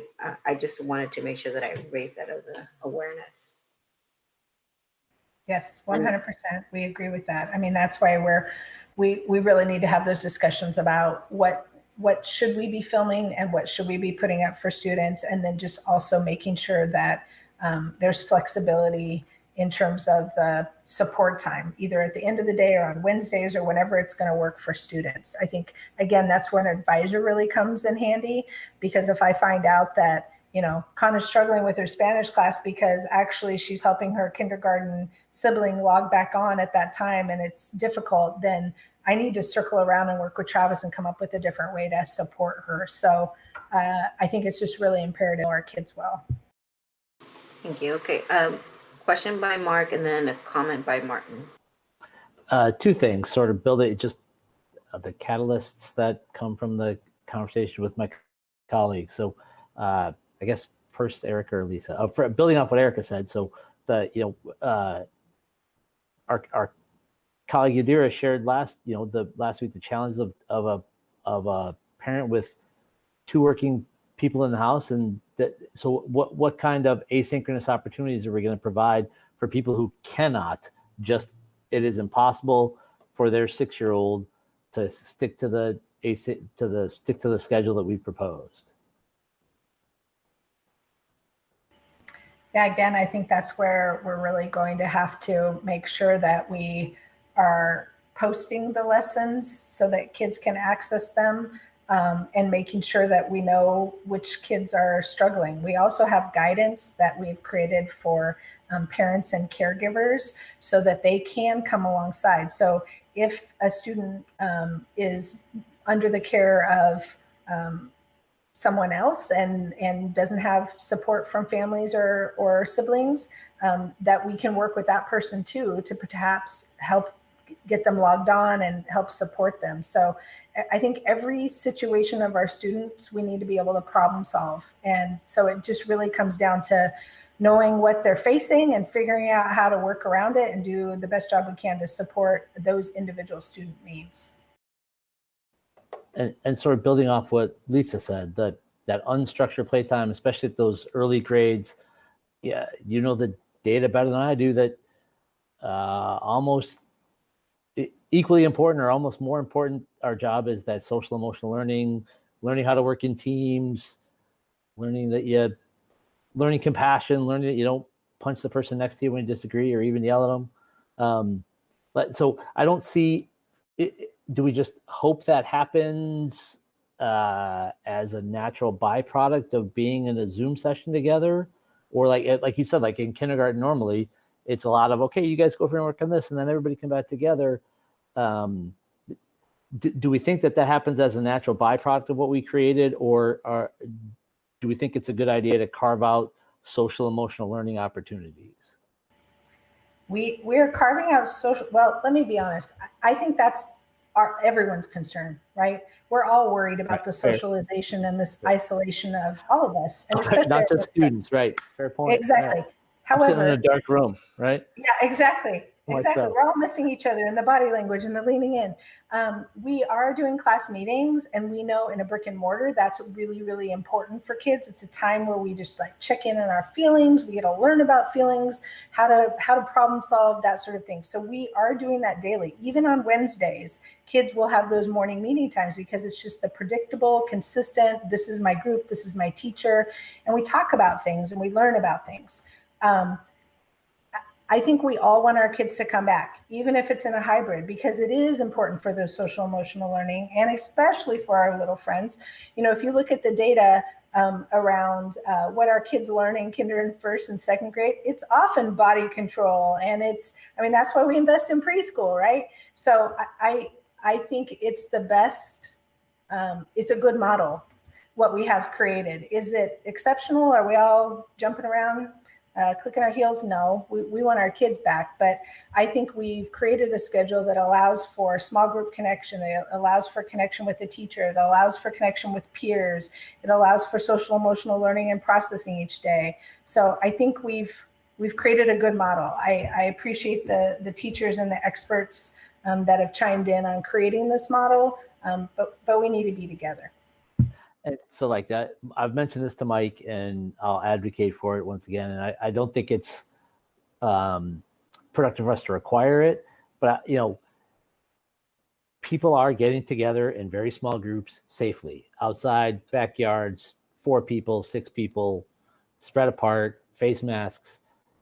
I would be an advocate for finding a way to facilitate a teacher being able to have a student and their family in a one-on-one opportunity to build that connection. In the spring, when we shut down, all those teachers at least had those connections from the months in the room together. We have teachers, kindergarten, first grade, second grade, they're going to have to build relationships from scratch. So, if we have a way to do it safely, I would be an advocate for finding a way for a teacher to request the use of a building, a playground, a grandstand, or whatever, to just, 4 o'clock on a Tuesday to have a student and their family over to just say, hey, how are you guys really doing? So just want to advocate for that again. Yes, thank you. Thanks, Mark. And I think that also, as we this is really a test. Everybody's going through the same experiment at this very moment. And I think every district is coming up with different models, different ideas. And I'm hoping that, well, one, that this ends really quickly and we can come back. But number 2, if we can't, that we can also learn from what is working somewhere else. What has somebody figured out that we haven't, and start sharing those ideas or replicating some things. I think that our administrators in our district has really been super flexible, and I think this is an ongoing conversation of how do we make this better. And we won't really know until the rubber meets the road and we start, having our kids in the room and seeing how it plays out and seeing how the lessons go and getting that feedback from teachers. And I just ask for all of our board members to remember this is like the plan and the model that we're going, but also to be open for it to be changing as we figure out, oh, you know what, this was a great idea and concept, but actually as it played out, maybe it didn't work out so well. Let's tweak it and change it, or find out if somebody else figured something better. So I just want to advocate for us to maintain that flexibility and innovation thought process as we get into the school year. And then a comment from Martin, and then a question from Xian.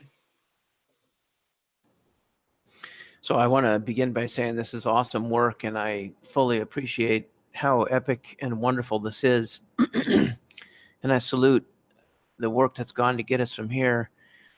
Having said all that, I still have concerns that our parents and caregivers really have no idea what's headed their way in terms of their piece of this puzzle. The comment was, in this hour block of time for math, there's really only an expectation you're working maybe 20 minutes of it. And I'm like, well, that was a real epiphany. I've been reading these slides and attending meetings for a long time, and that detail was new to me just as it came out in conversation. So it reminded me what people don't know about what they have to do to get their kids educated. And I just know there's going to be huge amounts of people slip through the cracks, and it breaks my heart. I was wandering around one of our elementary schools, and I encountered a family that was new to the area, didn't speak English well. So the young daughter was trying to translate for the mother, asking me questions, and I was very concerned that people like that were just gonna not succeed the way that we need them to in this comprehensive distance learning model. So to wrap my comments up, what are we doing to really just be over the top, to boil this down to a very simple message that says, moms and dads and caregivers, a responsible adult in each of your child's life has to dedicate 3 hours, 6 hours, 5 hours. And what does that really look like? You're kind of monitoring for 3 hours, but you're actively teaching for an hour and a half, or just kind of break this down into clear, actionable, understandable main points, so that our families really know what they're up against. So Martin, I would have to say that all of us are very concerned about the same things you're concerned about, and very committed to not making a student's family situation be the determinant about whether or not they're learning. It is definitely something that we have as a priority, is that all students have access and they have the support they need. And we are committed to doing synchronous time. When we talk about like math for 20 minutes, it could be math for 20 minutes and these 15 students go here, but I'm keeping these 5 and then I'm checking in with these 3. So it allows us to serve differentiated needs. We have lots of experts in our building. And when you talk about our English language learners, we are allowing our English language learner specialists as well as our paras to be able to push in classrooms to do small group and support, but also on other times also provide support. I know that there have been other districts who have kind of said, you parent, you're on, you need to do that. And we don't feel like that's something that we should expect, nor is it something that's feasible for all families. So we definitely want to make sure that we are prioritizing and knowing our kids well enough to know which ones are going to need a little bit of extra help. I know you heard earlier about repurposing some of our staff, and that's a great opportunity for us. You know, when you think about, we have some assistants that have been working on our buses with special needs students that we're repurposing. Who better to help us with some students with special needs than these people that we already know love our kids and are committed to our kids? So it's really going to require us to be working collaboratively with each family to provide the support that they need. We do have a family and guardian guidance document that'll be kind of pivotal as teachers reach out family by family and ensure that they have the Wi-Fi and the Chromebook and they know how to log on and they know how to ask for help, and also creating systems where we're checking back in, because it can't be a one and done. I can't just have a conversation with a family and then assume everything's going well. Like, I need to continue to check in and have those relationships, which I think is why we're really excited about the tiny classes in K2, because it's going to allow for that more frequent check-in. And with only 4 classes at the 4 core classes at middle and high school, that also allows, with the advisory, that also allows for that monitoring. I mean, I think if anything, it's a great gift to our system that we have said for years that we in HSD are about knowing every kid by name, strength, and need. And this is our time to shine. So I'm excited about what we've created. Thank you, Dale. I guess I just want to a follow-up is just, how is our family liaisons playing a role in this work, and how are we connecting our families to the resources that they need? So 2-part, the family liaison role, and then the other kind of to talk, thinking about Martin's comment. And I remember when I had to learn Common Core to be able to help my student. And at that time, one of our teachers at W.L. Henry did an after a night class for parents to come in, and he taught us Common Core so that we would be able to help our students. Of course, that took time away that I was able to take off and participate.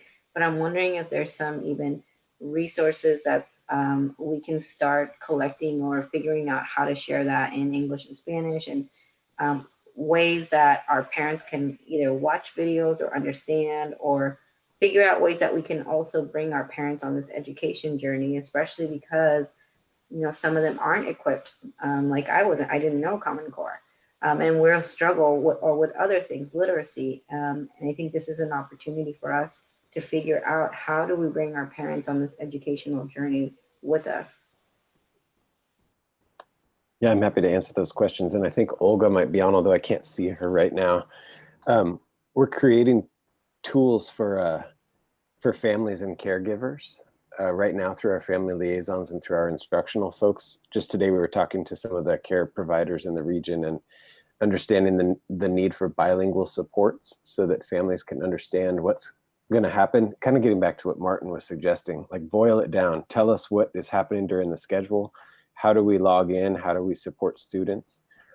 Our liaisons have been working throughout the summer to go out to migrant camps and work on site with kids and families, making sure that the hotspots work and that the technology is accessible. Our liaisons are also helping us network with diverse families in culturally specific parent engagement activities that we've been doing. So providing information, providing two-way communication to get parents' needs documented.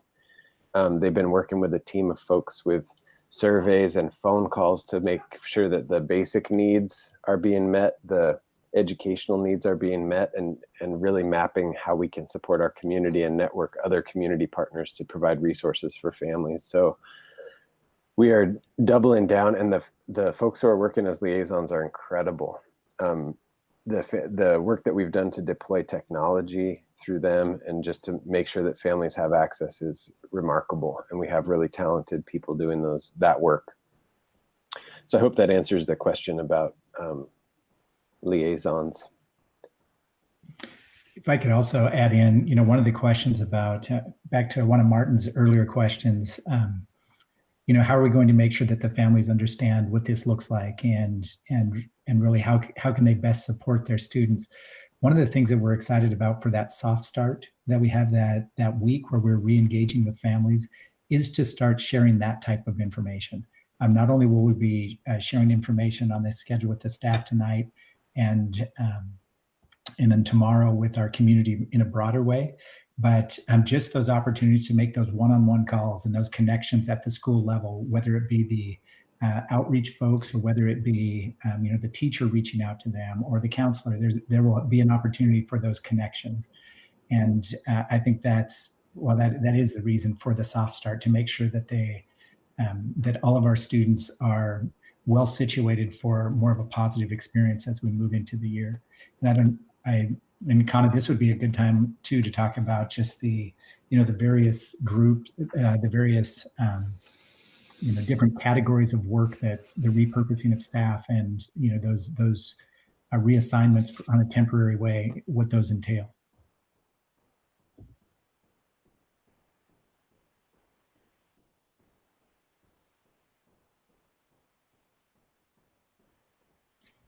I guess she doesn't want to talk about it. So I can tell you that I don't know where she went. She was here moments ago.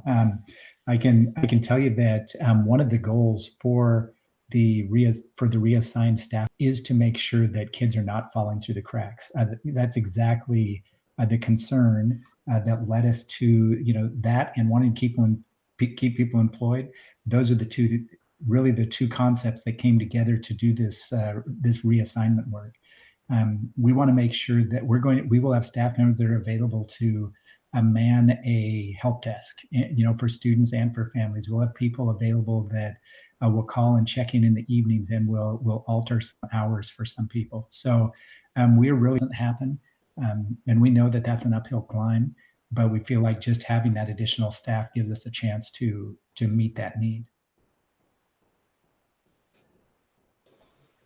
Mike, just a follow-up question, I guess, for you. And I know that looking at how our community engagement as a board and district looks like in the past, we've always had, like our coffee chats. We have our groups. For example, I know that Elaine, I can see on here, leads a group that also with families that have children with specific needs that meet on different times.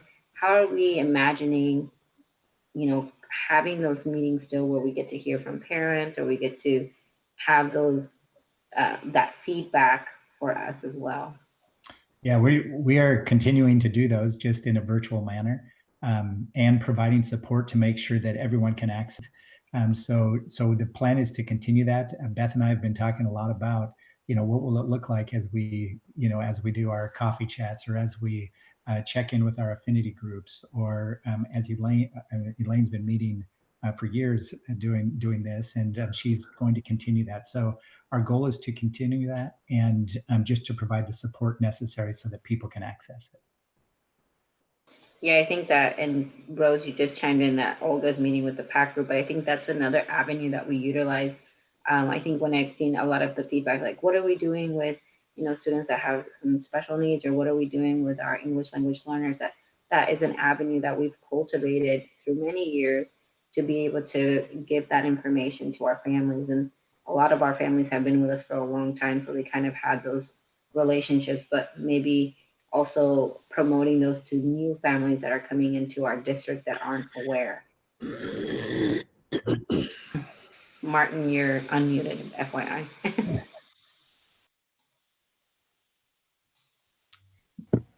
Okay, and then one more slide for me. So again, just want to reiterate and state that we do believe in a well-rounded education.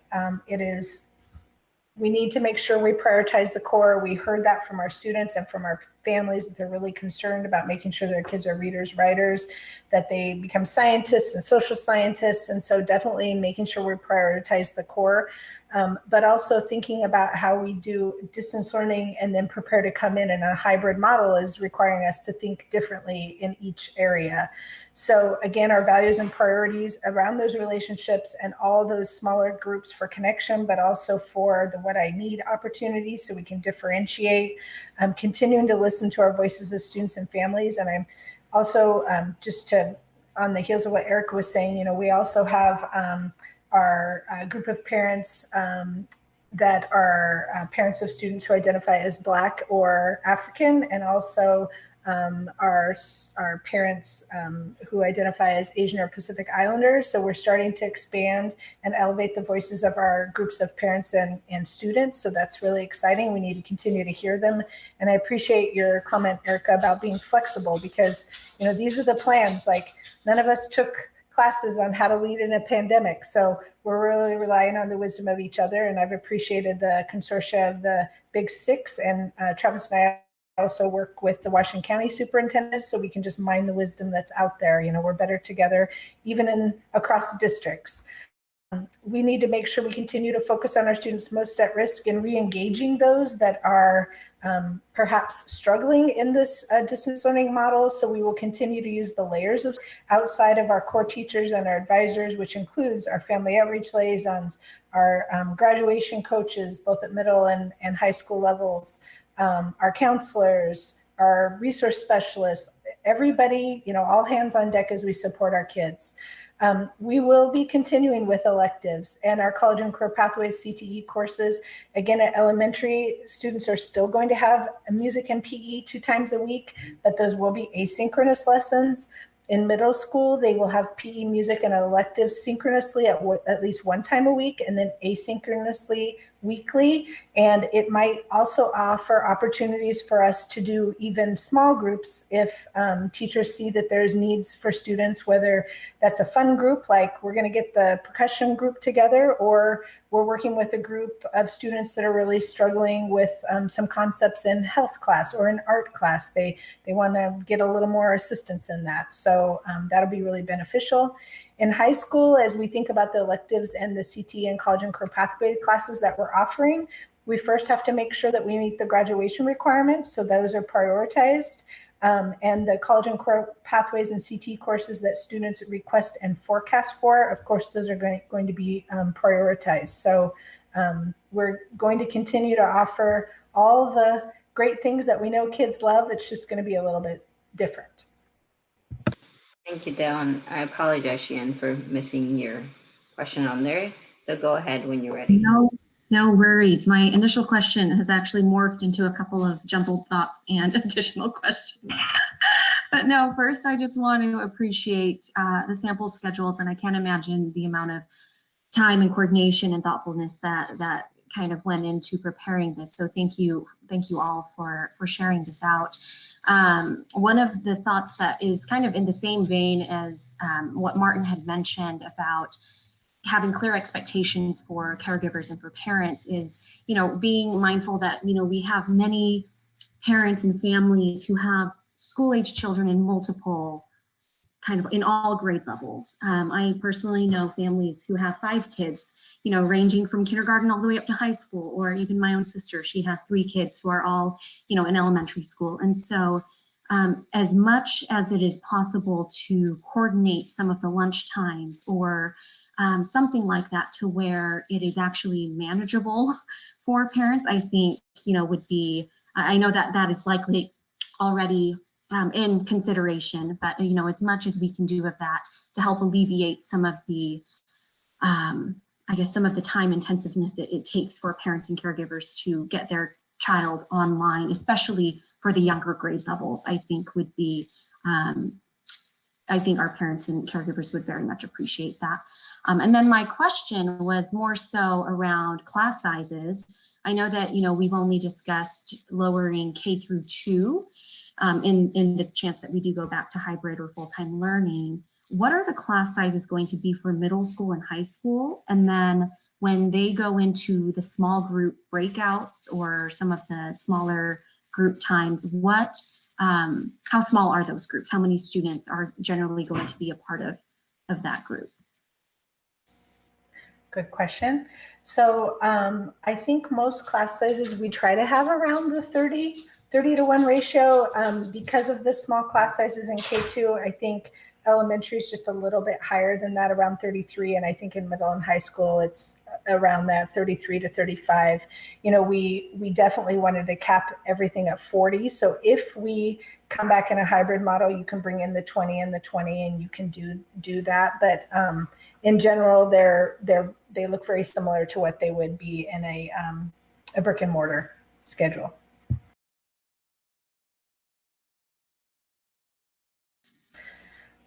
Okay. Oh, I'm sorry. Small group. Thank you so much. Sorry, my head's a little spinny. Small group. So small group basically is dependent upon student needs. So, you know, research would say around 6 plus or minus, because that allows for you to check in with everyone. But if you have kindergartners, usually you try to do like 3 or 4. They learn from each other. But if you have too many and the wait time's too long, they get a little distracted. You can do a little bit larger group if you're like in a high school and you're doing some tutoring on geometry and it's the same class, but usually around 6 plus or minus, depending on the grade level.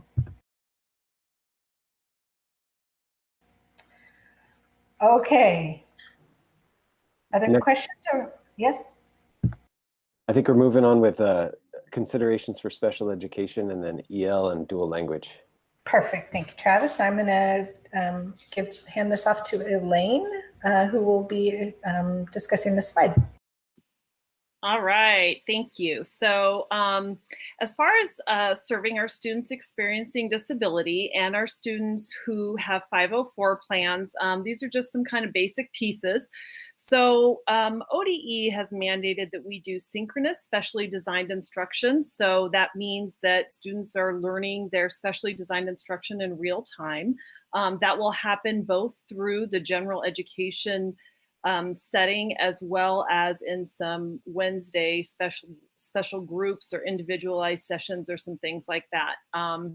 So those are going to be kind of the 2 main vehicles that our students are learning in. And for our students on 504 plans, they will be having their normal accommodations, but they will be having them online.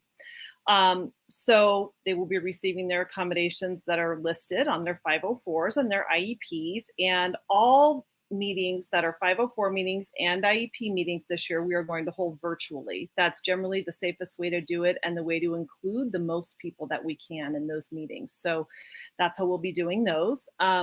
Typically, we only have about 4 district meetings with all parents per year, and then we have many other parent meetings within buildings. And this year, what we're going to be doing is kind of increasing the frequency for those up to monthly, because we know our parents have lots of questions and might need more frequent opportunities to engage. So we'll be having those each month.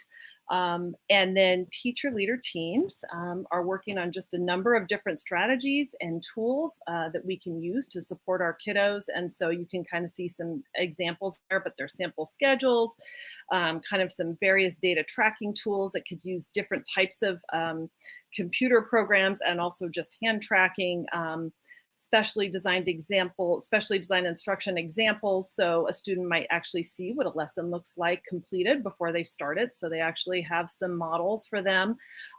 We'll be sharing with our instructors also some virtual IEP best practices. So how do you do a meeting that sometimes has some challenging content online? How do you do that in a sensitive way? How do you do that in a complete way?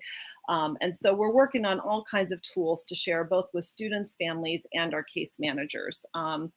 We also have a FAQ that we do every day where teachers can check in and ask any questions they have about any specific cases or also just in general. And we get the team in the special ed department and we go ahead and we respond to those nightly. So everybody gets prompt answers and they understand what they need to do. And then if anything needs follow-up beyond kind of a general follow-up individually with a teacher or with a family.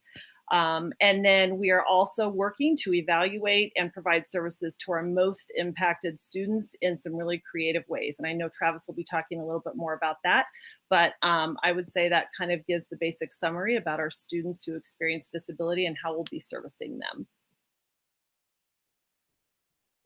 Thanks, Elaine. I guess maybe we go through the next few slides and then get questions as a pause in just a couple. This slide violates all the rules about how many words to put on a slide, but I encouraged our team to keep it in there because I wanted you to be able to see and access on your own the degree of detail we've gone into in serving our emerging bilinguals. And on the left, you can see what we need to do, what our obligations are. They're the same in comprehensive distance learning as they would be otherwise. And I just want to hit a couple of high-level details. One is that we'll provide small group one-on-one synchronous support for students through our EL specialists. We'll also use all of our evaluation and monitoring tools, which have become really developed over the years. We'll also be meeting with parents to discuss any concerns that they have. So I do want to appreciate Elaine and Olga both, who have done like doctoral level work in parent engagement and parent empowerment. And that's one of the key components of our plan for serving English learners. Please continue to the next slide. Similarly, busy but important to understand. About a week and a half ago, we met with all of our dual language principals from elementary schools up through our high schools. And we reaffirmed our commitment to dual language in this time. We need to acknowledge that one of the core programs that addresses historical inequity in our systems based on race and language background is our dual language programming.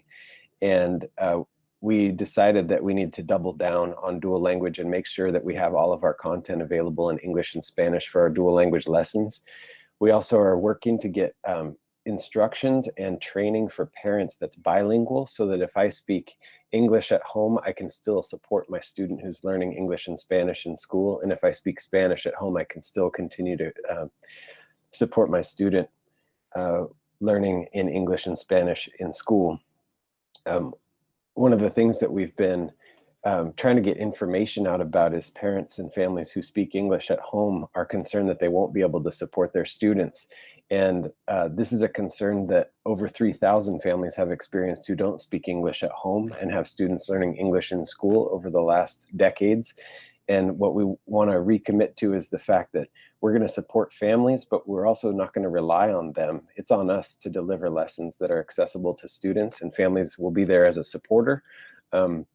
But if I just speak English at home, I'm not expected to learn Spanish in the next 3 weeks in order to help my student. We'll be doing that bilingually, including office hours and supports for parents in both languages. So that work continues. Please continue. Our requirements also for talented and gifted students don't change in comprehensive distance learning. And so you can see on the left what we need to do, and on the right how we'll make it happen. We really want to work with students to be able to differentiate for them in pacing and selecting the activities that challenge them. I'd also like to draw your attention to how we'll engage in a tagged Google Classroom environment and create virtual enrichment opportunities, as well as scheduling tagged meetups so that students have access not only to their peers, but to social emotional learning and the supports that they need to be successful in school. So I feel like all these slides have gone together with our considerations for students who fall into categories of both federal programming, special education, and talented and gifted programming. So this might be a good chance to pause and ask for some questions if there are any regarding these services.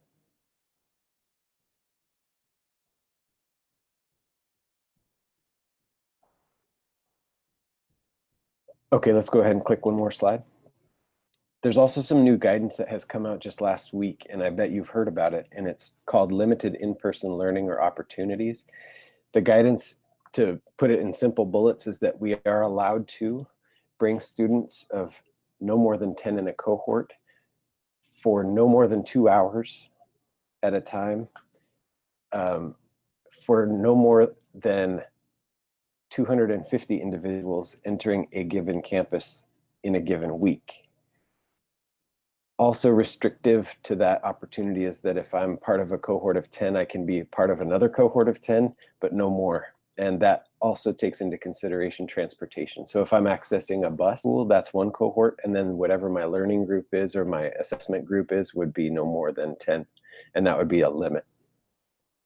So this has given the opportunity for us to examine who do we need to bring in right now, and for what purpose.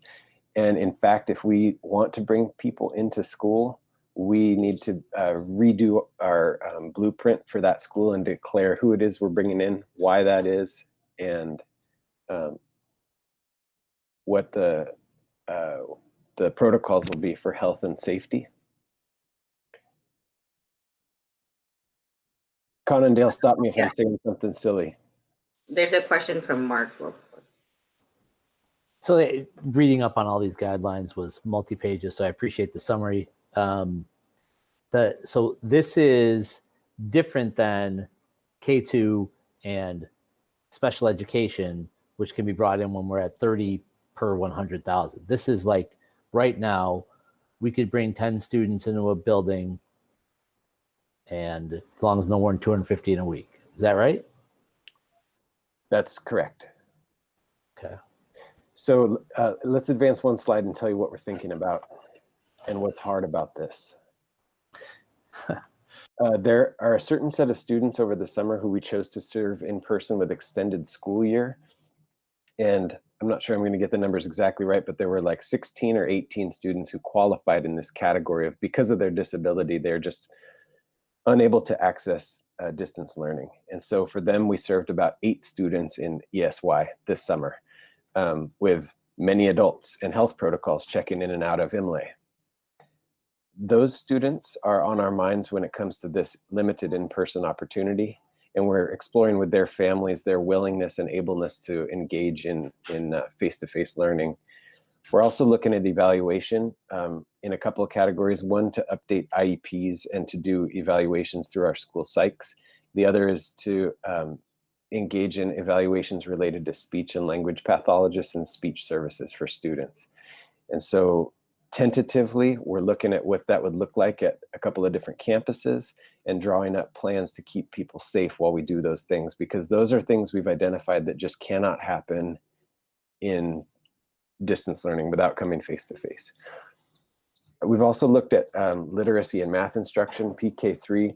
It looks like we won't be able to bring students back until the metrics change, but there is a possibility we could bring in some targeted students in very small groups.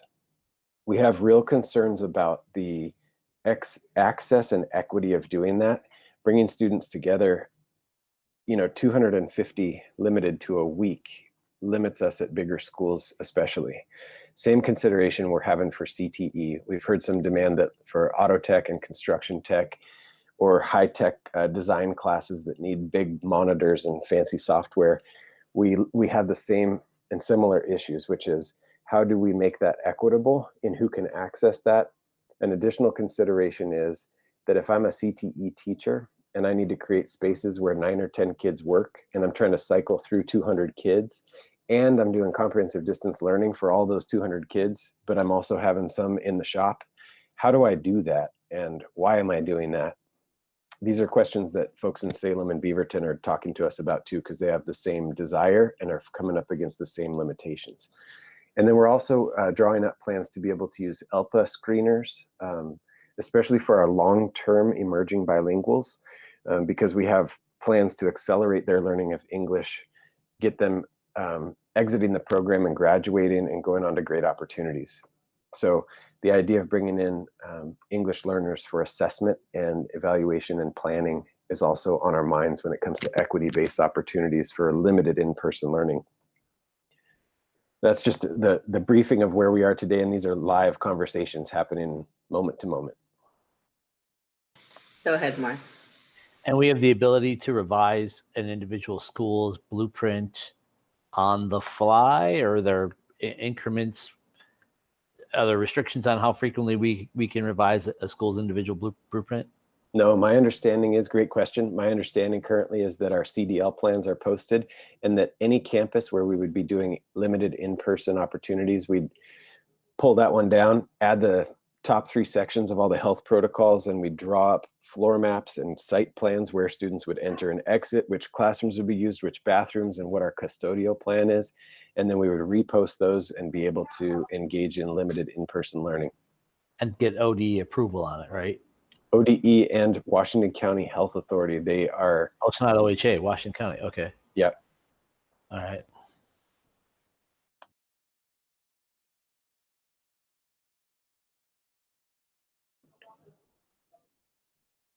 The next section of our presentation is really about support and operational systems to provide the resources and structures we need to do CDL and in the future transition smoothly to hybrid.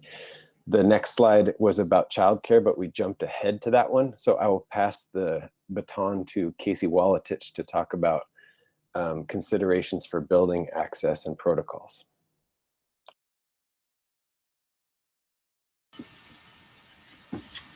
Okay, certainly maintaining a workable building for our staff during the CDL is of utmost importance. You know, we went through and talked to our administrators today about how to provide space for those staff that need to work in their classroom because they aren't able to work from home. So we do have some guidelines. An example of that would be, you know, we're going to have schools create individual plans for, you know, entering and exiting the building at the same door. That limits the number of touch points we have. A sign-in station, so we're able to know who's in the building and when they're there and when they leave, so that if an outbreak were to happen, we're able to start down the road of contact tracing to really hone in on where that exposure may have happened. Also working through things in a building, like cordoning off part of the building or limiting the number of restrooms that we have open and available, just so that we can give our custodial staff the best opportunity to clean that building daily and make sure when the staff leave for the day that the staff that come in the next morning, the school is clean and ready for them. So those are some of the things that we worked on for maintaining safety. We're also getting ready to push out our COVID-19 training for all of staff through our online training partner, Safe Schools. So we have that training that's about ready to go out that we're asking staff to complete prior to them coming back into the school. That's a section of our blueprint that staff need to be able to address and be familiar with before they come into the school. So again, I think we're in through that process right now in our operations blueprint team. We're working through building layouts and signage and this plan about maintaining a safe working environment with the plans that we can conform this to when we get to our hybrid model to make sure we can then maintain and implement the additional safety procedures we need when we have staff coming in specifically. Are there any questions that I could answer about just building access and protocols? Yeah, we got a question from Mark. Talking to Adam, he says Brookwood would have been ready to go day one. So do we have sort of plans for access to Brookwood that might be different than otherwise, or is it just a building that's ready to go like any other? It's just a building that's ready to go like any other.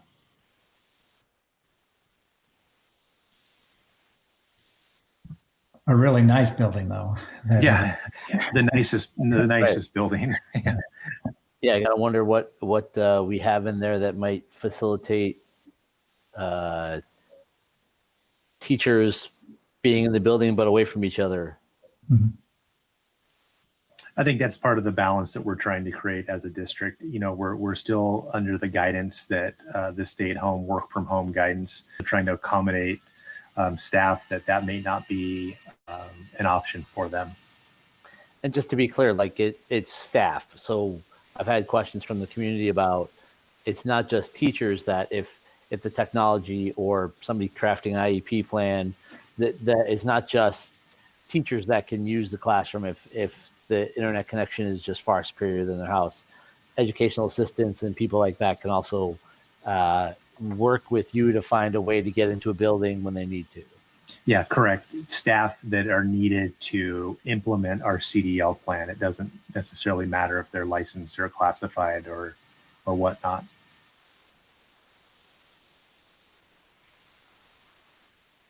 And just a follow-up questions, I guess. Any changes to our kind of green spaces that we have for our schools? We know that was something at the beginning that a lot of our families that live in neighborhood schools were able to utilize for, like, exercise or anything like that. And is that only in a hybrid or full back to school? Not exactly. So this is such a challenging topic with the use of our facilities. So the plan is we're kind of dependent on Washington County entering phase 2. That's kind of the guideline that we've been targeting for when we potentially could open up some of our tracks and play fields and playgrounds. Our biggest challenge is we're not able to monitor those areas during the day or on weekends and evenings, and they are designated as a potential gathering site for large groups. So that's been our biggest challenge. So technically right now our campuses and properties are still closed to the public. We're hopeful that when we can meet the metrics in the county to open those up, that we'll be able to open up some of those spaces. That's awesome. Thank you, Casey. And I think then the same spirit of, like, as things change and things evolve, we would reassess, like, our physical education and how we're able to, if we're in the phase 2, utilize our facilities and figure out a way to start bringing some aspects, but it's kind of dependent on how our county is doing and what we're able to deliver safely. Correct. Thank you, Casey. Yep. All right, I can take this one. We've had a few questions just to clarify, and we've been working with our athletic directors, and Ryan Petrick, of course, has been sharing information with them on a regular basis. But just to give you all an update on where OSAA is right now with athletics and activities. Basically, what the decision that's been made at this point is that each of the seasons will be truncated, and you can see the dates there when those will occur. So winter athletics would begin in January. It would be a shorter season. It would be a 7-week season. And then following that would be what would typically be fall. And then following that would be spring. So the bottom line is that shorter seasons, the OSAA is really working hard to not cancel any season if at all possible. But we know that, that we're not in charge of the public health timeline by any stretch of the imagination. So adjustments will be continue to be made as we learn more and as we determine just the type of access that we have, the safety of our students. So basically that's where we are. There's another piece of information out there. There's been questions about, well, is there going to be a state championship for all of these sports or activities that you see here? And those decisions are what that culminating week looks like. Each season will have a culminating week. What that looks like is still under determination. It's probably not likely that there would be a state championship, though, because so many of these decisions are going to be regional. So, for example, in Eastern Oregon or parts of Southern Oregon, it is very likely that they will be participating from day one in these activities because their health metrics allow them to do so. Whereas that is not likely for Clackamas or Multnomah or Washington counties. So because it'll be more regionally based, it's likely that there will not be a state championship, and these culminating weeks will be the way that the seasons are wrapped up. Can I answer any questions for you on this?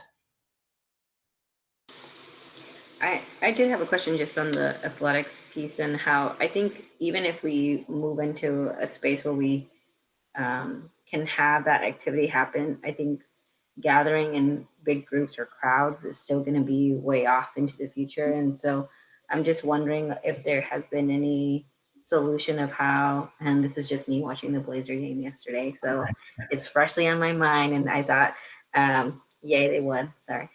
How they were able to, they don't have people in the audience, but you're still able to watch them play. And so I'm thinking about our families, and for our communities, athletic events are such like a gathering and community building spaces. And so just wondering what might be in the future, thinking about how does technology play into this ability to broadcast this and do that. If only we had someone on the board with experience in this area. Actually, there's been a lot of talk just at the state level about what that would look like, and will there be opportunities to live stream and to do that kind of thing? And that would be the goal. It's hard to commit to any of that right now because we don't know what the health metrics are going to allow in the future. But and I know Casey has some information about a system that's been in place throughout the state for a number of years, and I'm forgetting the name of it, Casey. Is it Huddle? No. Oh yeah, so Huddle is a system, but that's more of recorded games than giving access. I will add though on Erica's comment and Mike is, we have been working with the vendor for quite some time, and Jordan's team and Ryan, about putting up some live stream cameras at some of our buildings for competition. So that is a possibility that we could get that moving prior or right around this new winter season. That would allow families to be able to actually log in, and you wouldn't get a great view, but like, for example, at a football stadium, maybe the cameras up on the roof, and you could actually see and view the game, or in a gym. So we're still working through that, and that may be a possibility. Jordan, do you have anything to add to that? Yeah, we have, as Casey said, we've been working on that. It's a Pixelot system, and it's through the National High School Association, has a agreement with them. And so we've been working with them. We have the plans and so forth. We're at the funding stage of that. So that's something we'll have to talk through. In my experience, Pixelot's not cheap. Do they have a cheaper high school version? There's some cost sharing options for that through the Federation that allows them to provide the technical pieces of the systems. We would still have to do some installation of conduit and cabling to make it work, but they provide some of the technical pieces to put it all together at very low or no cost, with them getting some funds back on the back end of the agreement. Right. But with content distribute. Okay. I may have access to some software that automates some Pixelot functions using their API. But yeah. All right. That's all we had for this slide.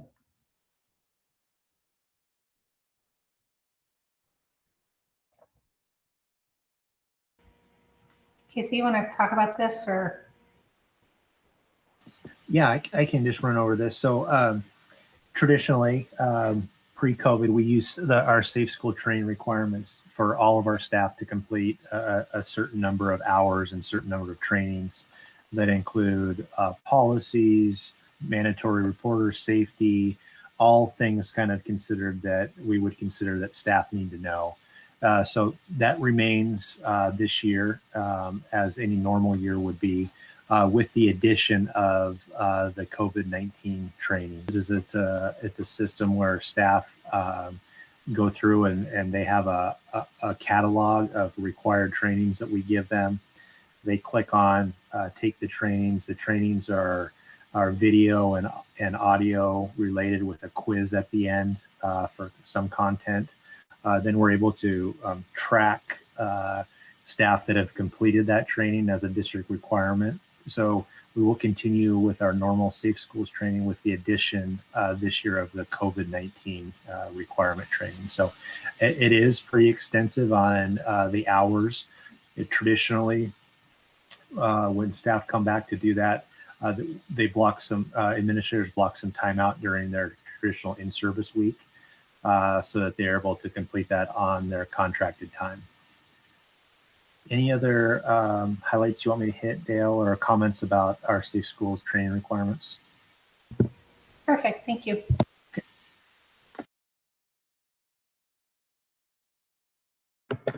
Right, so this slide is for myself and Saide, and we shared a letter with you that was sent out as a joint communication from Mike and Melody Hansen. And we just want to thank HCU for the collaborative conversations we've been able to have in order to move in this direction, to repurpose our classified staff as we think about the comprehensive distance learning model and the needs that we need from staff at this time. And one of the anchoring pieces that we wanted to land on was to try to retain all of our staff and to keep them at their benefit level in the process. And so in compilation with conversations with our principals and admin team and eliciting feedback, we kind of looked at some different buckets that we were going to focus in on for repurposing possibilities around instructional service, community outreach, tech support, and facilities and maintenance support. And we are in the process today. We just met with our admin team, Saide, and Dennis Rice, who's our athletic director for Century, is going to be supporting us in this process of repurposing. And we're going to be sending out a survey to our classified staff who will be in that group that would be repurposed to have them work on projects that are connected to their skill set and experiences that they have. So we're trying to match those up as best we can. Saide, do you want to add anything to that?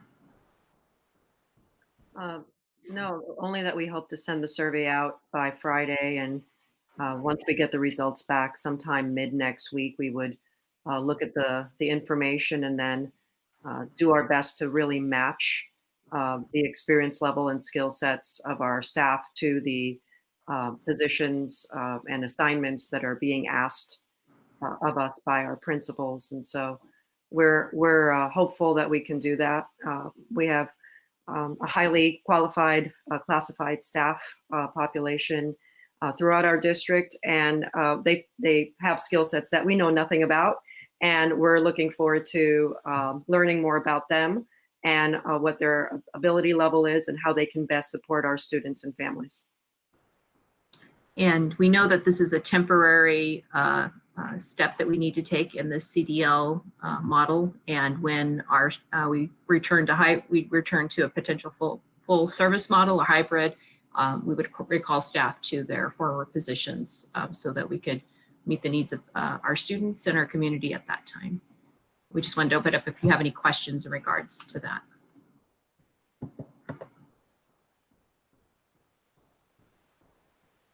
All right, thank you.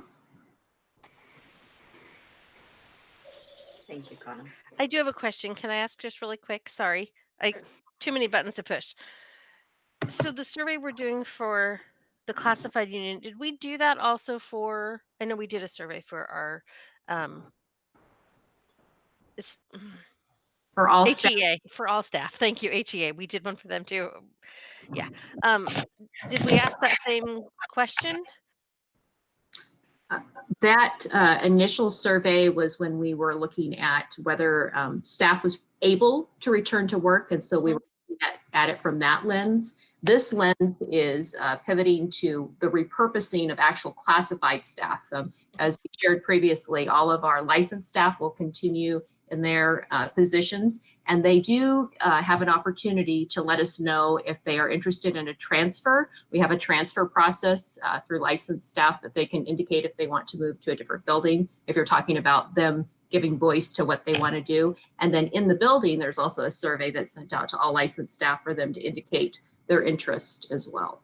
So it's a little bit different because of the focus of us trying to retain our all of our classified staff. Absolutely. Okay, thank you. Mm-hmm.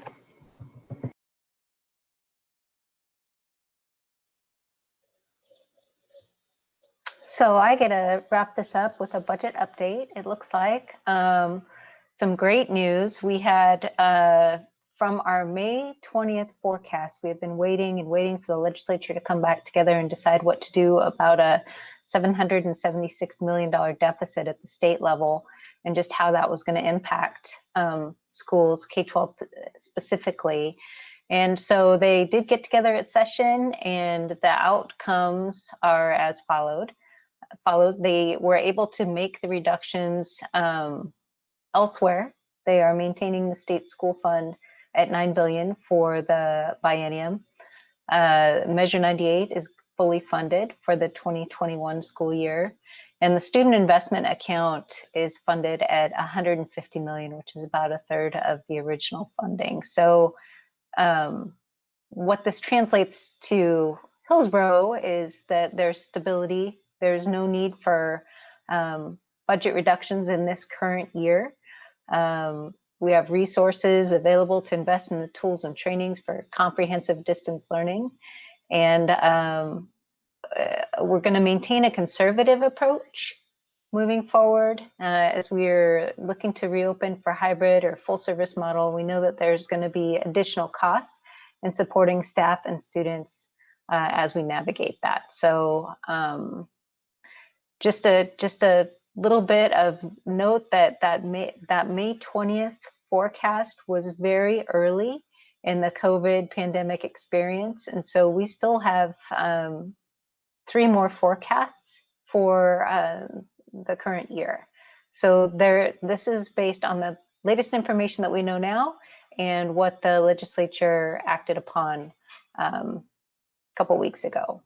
So I'm happy to answer any questions about the budget. I have a question, a comment and a question from Mark. The question, so I mean, like, how is the perception, is it in stone if the budget forecast that's September 23rd, I think, is that the next one? That is the next one. So if that comes in different, there's no revising this. We are set in stone for the remainder of this biennium. What the budget forecast on September 23rd would do would paint gloom and doom for the upcoming biennium, or could it still change for this year? It could still impact this year. Okay. And so go ahead. Yeah, and that kind of continues until everything actually comes in terms of revenue and how that is funded for the state and how they project to build on the next biennium. All of those things are kind of tied together. So there's still potential impact to this year. And if there's say a September 23rd has a significant shortfall again to the state, there will need to be some action taken somewhere to rebalance the budget. Part of this $9 million is $400 million of the Ed Stability Fund. So the state, they went ahead and dipped into that, which is half of what the balance was. So moving forward, we just are going to maintain a really conservative position as things continue to unfold. And that was sort of my comment to the rest of the board who maybe doesn't follow the machinations of the legislature that closely. From the LPC perspective, the $400 million that helped get us to this point where it's not as drastic a cut is from the Education Stability Fund, which has been being built up over the course of the Prosperity Oregon scene over the last decade. We've been putting money away like a savings account in the Education Stability Fund. And there are limits to how much the legislature can pull out of that at any given time. I don't think they took the maximum out. Like it was just under, right, Michelle? Am I wrong on that? They could have taken a little more, but they chose, I think maybe they could have taken 600 million, something like that. Yeah. And they took about 400 million out of that, leaving still some in there, but the expected budget forecast is not tremendous. So, so yes, the when we look at how can we continue to cut budgets throughout the 10 years or the decade of prosperity, one of the things we were at least doing was putting money away in the Education Stability Fund, and the legislature chose to use that. There is a rumblings, remote as it might be, that the governor might veto the use of the Education Stability Fund, but it's the LPC's position, the OSBA's LPC's position is that that's not likely to happen. So, so just a little sort of inside baseball account of one of the ways we got to the funding level. Thank you, Mark, for your insider view. The other piece of this is that the state's waiting to see what happens at the federal level with additional aid. And if the numbers being thrown around for K-12 at the federal level are fairly sizable and would make a significant impact to Oregon. And so I think that's part of why they levered the amount of the Ed Stability Fund that they did, thinking that that might be backfilled with some federal aid down the line. To be continued, the budget saga. I did have a question, or just thinking about that third bullet point at the top, that is about a third of the funding that we estimated to receive for that, the SSA account. And we did a lot of exercises and feedback into like breaking up the buckets and like where we would spend that if we would get that. Are we thinking that that has changed and we're really focusing just on the tools and training for a CDL, or does any of that work that we did still stay or stand? I think at this point, from the finance perspective, I'm still waiting to kind of see how the rest of the things shake out for us in terms of estimated savings from last year, any type of funds we can get for recovery, to really determine where our footing is to start our general fund this year, and that might guide that a little bit. We were counting on 25% of our SIA was just to backfill current service level to the general fund. So we're still in a holding pattern, waiting to see on the use of the CARES dollars that we have access to as well. So there is more to come. I think we just need a little bit of experience in some actual historical figures to kind of settle for last year. The other piece of information that we don't have yet is what costs will we incur as we transition into a hybrid, or what costs will we incur as we transition into more of our traditional delivery models. So we are taking a conservative approach because, as Michelle said, a lot of the money that we were expecting to receive was just to get to current service level. And so while a third feels better than maybe we were expecting at one point in the conversation, there's still considerable concern about where our budget is going to land after all the adjustments are made this year, as well as what does the next biennium look like. I don't think there's many people out there that are forecasting a super positive budget outlook for the next biennium. And so we want to be conservative and prepared for that as well.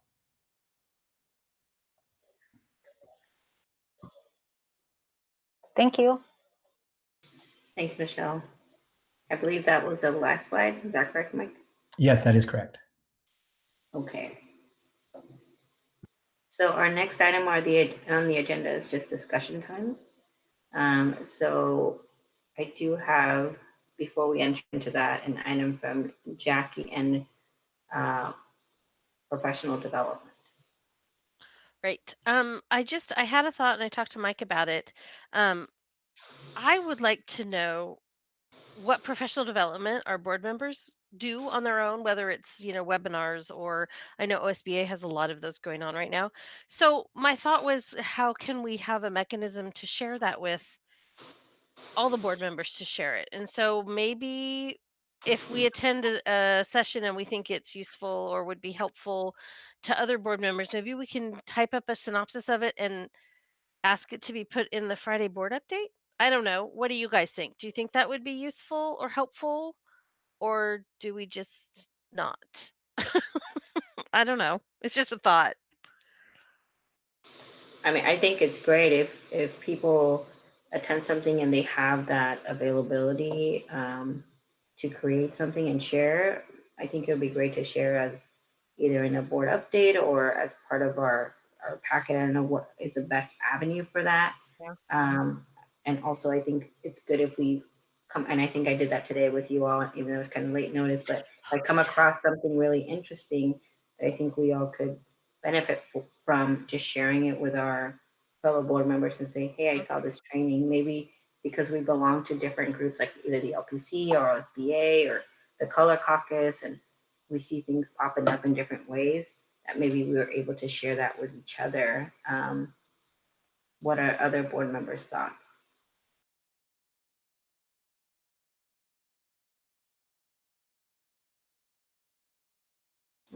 I see Lisa's comment on here, just like sharing after we attend conferences, but I like the idea of sharing the other stuff we do maybe during discussion time.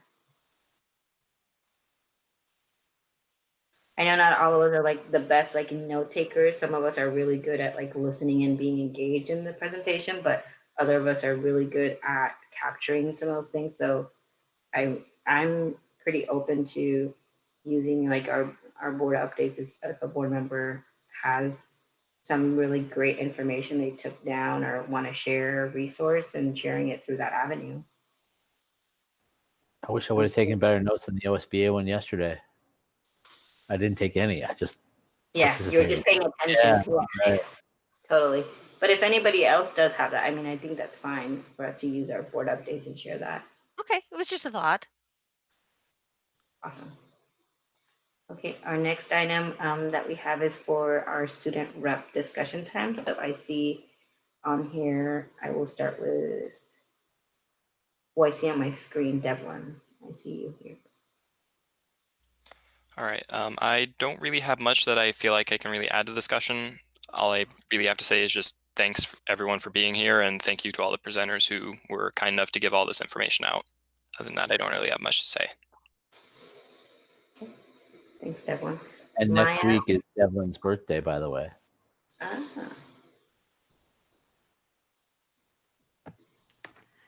Happy birthday, Devlin. And I just wanted to say, through personal experience with learning Spanish through our dual language program, my parents weren't ever able to help me with my Spanish work. So I think it would be really beneficial to create some sort of mechanism to break that language barrier so parents can better help their students or their kids learn, especially when they're in the dual language program. And I also think it's important to recognize that having a parent or a guardian who is very engaged and involved in their work is a privilege. So that's all I have to say. Thank you, Maya. All right, superintendent time. Thanks. I will be brief because I know this has already gone longer than we expected. So our apologies for that, but we did want to get this information out.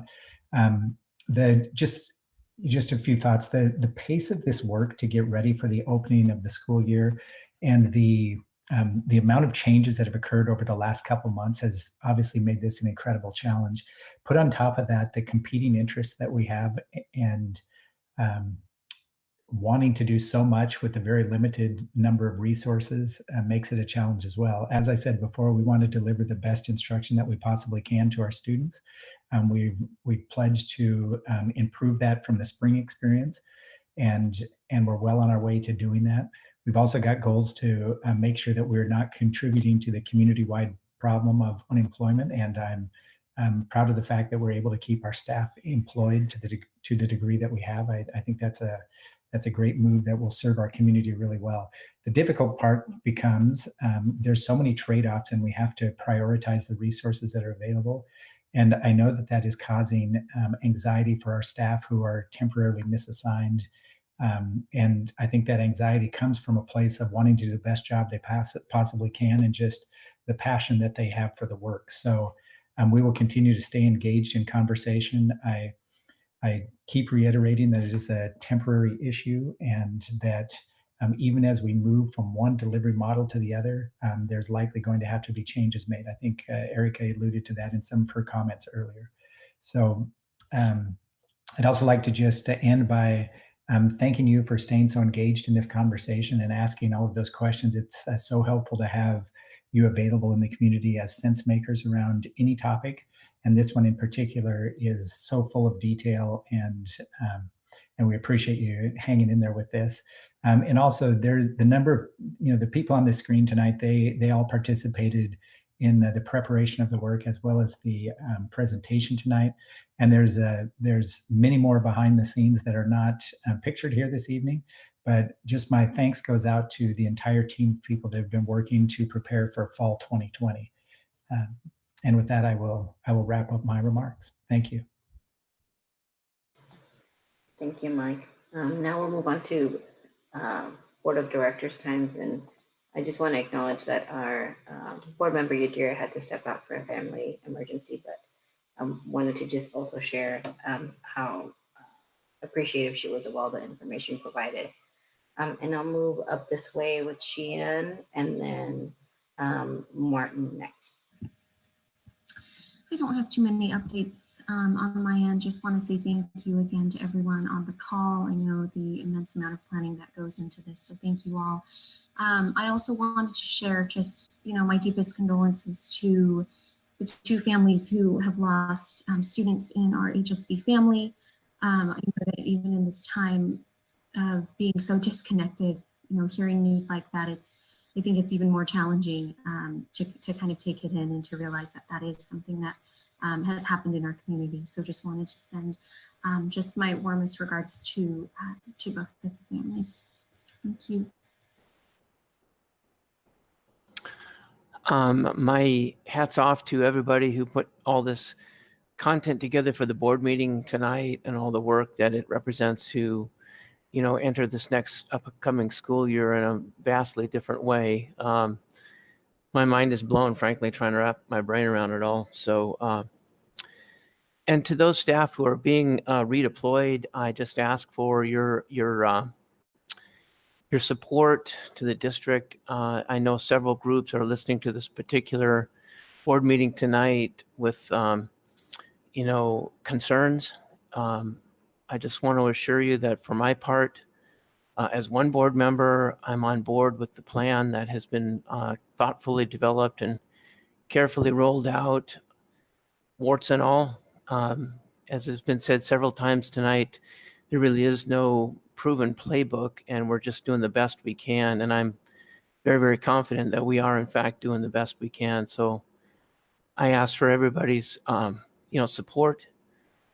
Even though there are some concerns about how teachers maybe are being deployed or redeployed, I hear those concerns, but I'm wholeheartedly behind the district's plan that we've been briefed on tonight. And I also wanted to say that I did attend a webinar. Thank you, Rose, for helping me participate. And I did take notes, so I'll be glad to share them tonight. The subject was board roles and responsibilities in the time of COVID-19. And it really came down to, at this point in time, school districts and superintendents in particular are having to take guidance from a lot of other entities, the Oregon Department of Education, the governor, local health authorities. And really, the OSBA's guidance to us as board members was let our superintendents do their job. Be a source of vocal support for the superintendent and the district throughout the community. If you can, set aside conflict internal to the board and partner with your communications team. And so as I look back at those 4 key points, I think we're doing all 4 of those things in support of Mike, specifically as the superintendent, and more broadly in support of the Hillsboro School District at this really critical time. So those are my notes and those are my comments, and I yield back to you, Madam Chair. Thank you, Martin. Next we have Mark and then Lisa. I miss when board time was spent talking about the cool school visits we did and how fun Proud to be HSD was. Well said, Martin. I attended that same webinar, and those are definitely the key takeaways. And I've talked a lot already this meeting, so just, we have to be flexible.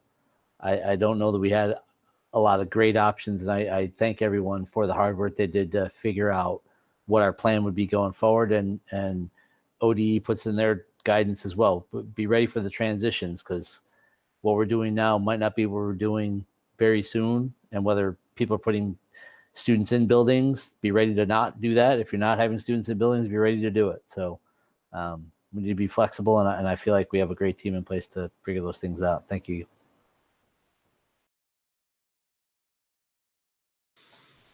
Lisa, and then Jackie. You said that. Sorry, I was engrossed in Mark's comments. So I also don't have a lot to say. I really appreciate Sheehan, your comments, and I'll echo what you said. It definitely it's unimaginable to lose a child in your family, and I wish that the normal in-person community that we usually get to have could be some source of comfort to those families. And I know that it has to be even harder since it's not. And our hearts do definitely go out to you. And I know that your school communities will feel that loss very deeply when we return back in just a couple of weeks. So thank you for your comments there, Shane. I could certainly not say it better than how you said it. And thank you, Martin, for taking notes and sharing that with us. Those are great takeaways, and I could do better with some of them, so I will certainly try and do that.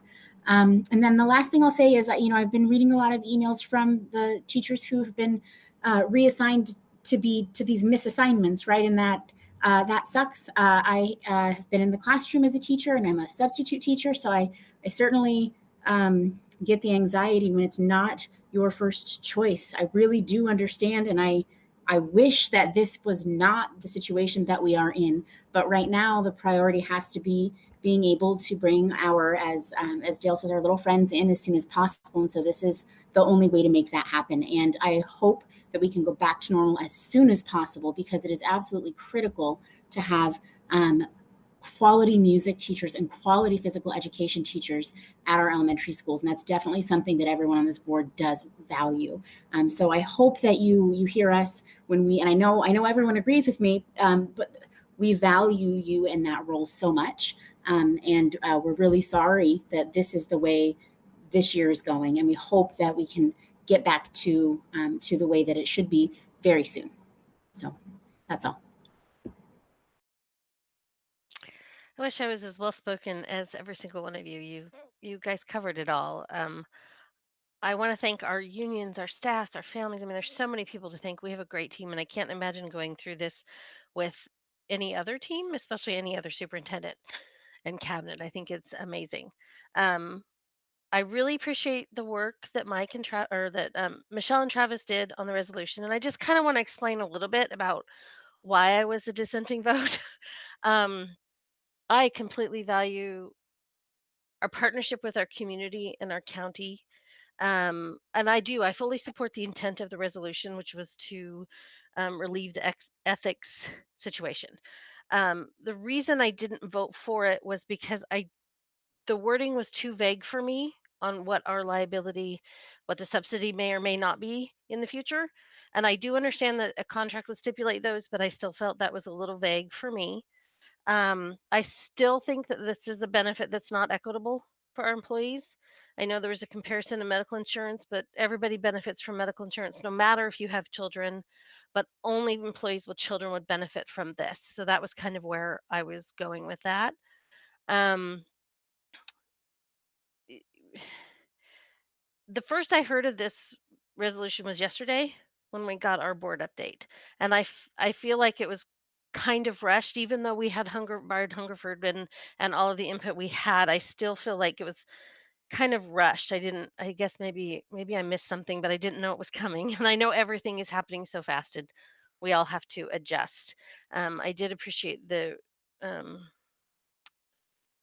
adjustment made on the duration wording, because I think that was important. I just wanted you to understand that I do support the reason behind it. I think it went above and beyond just relieving the ethics situation. So that was that was the reason that I voted to not support it. I just wanted you all to understand that.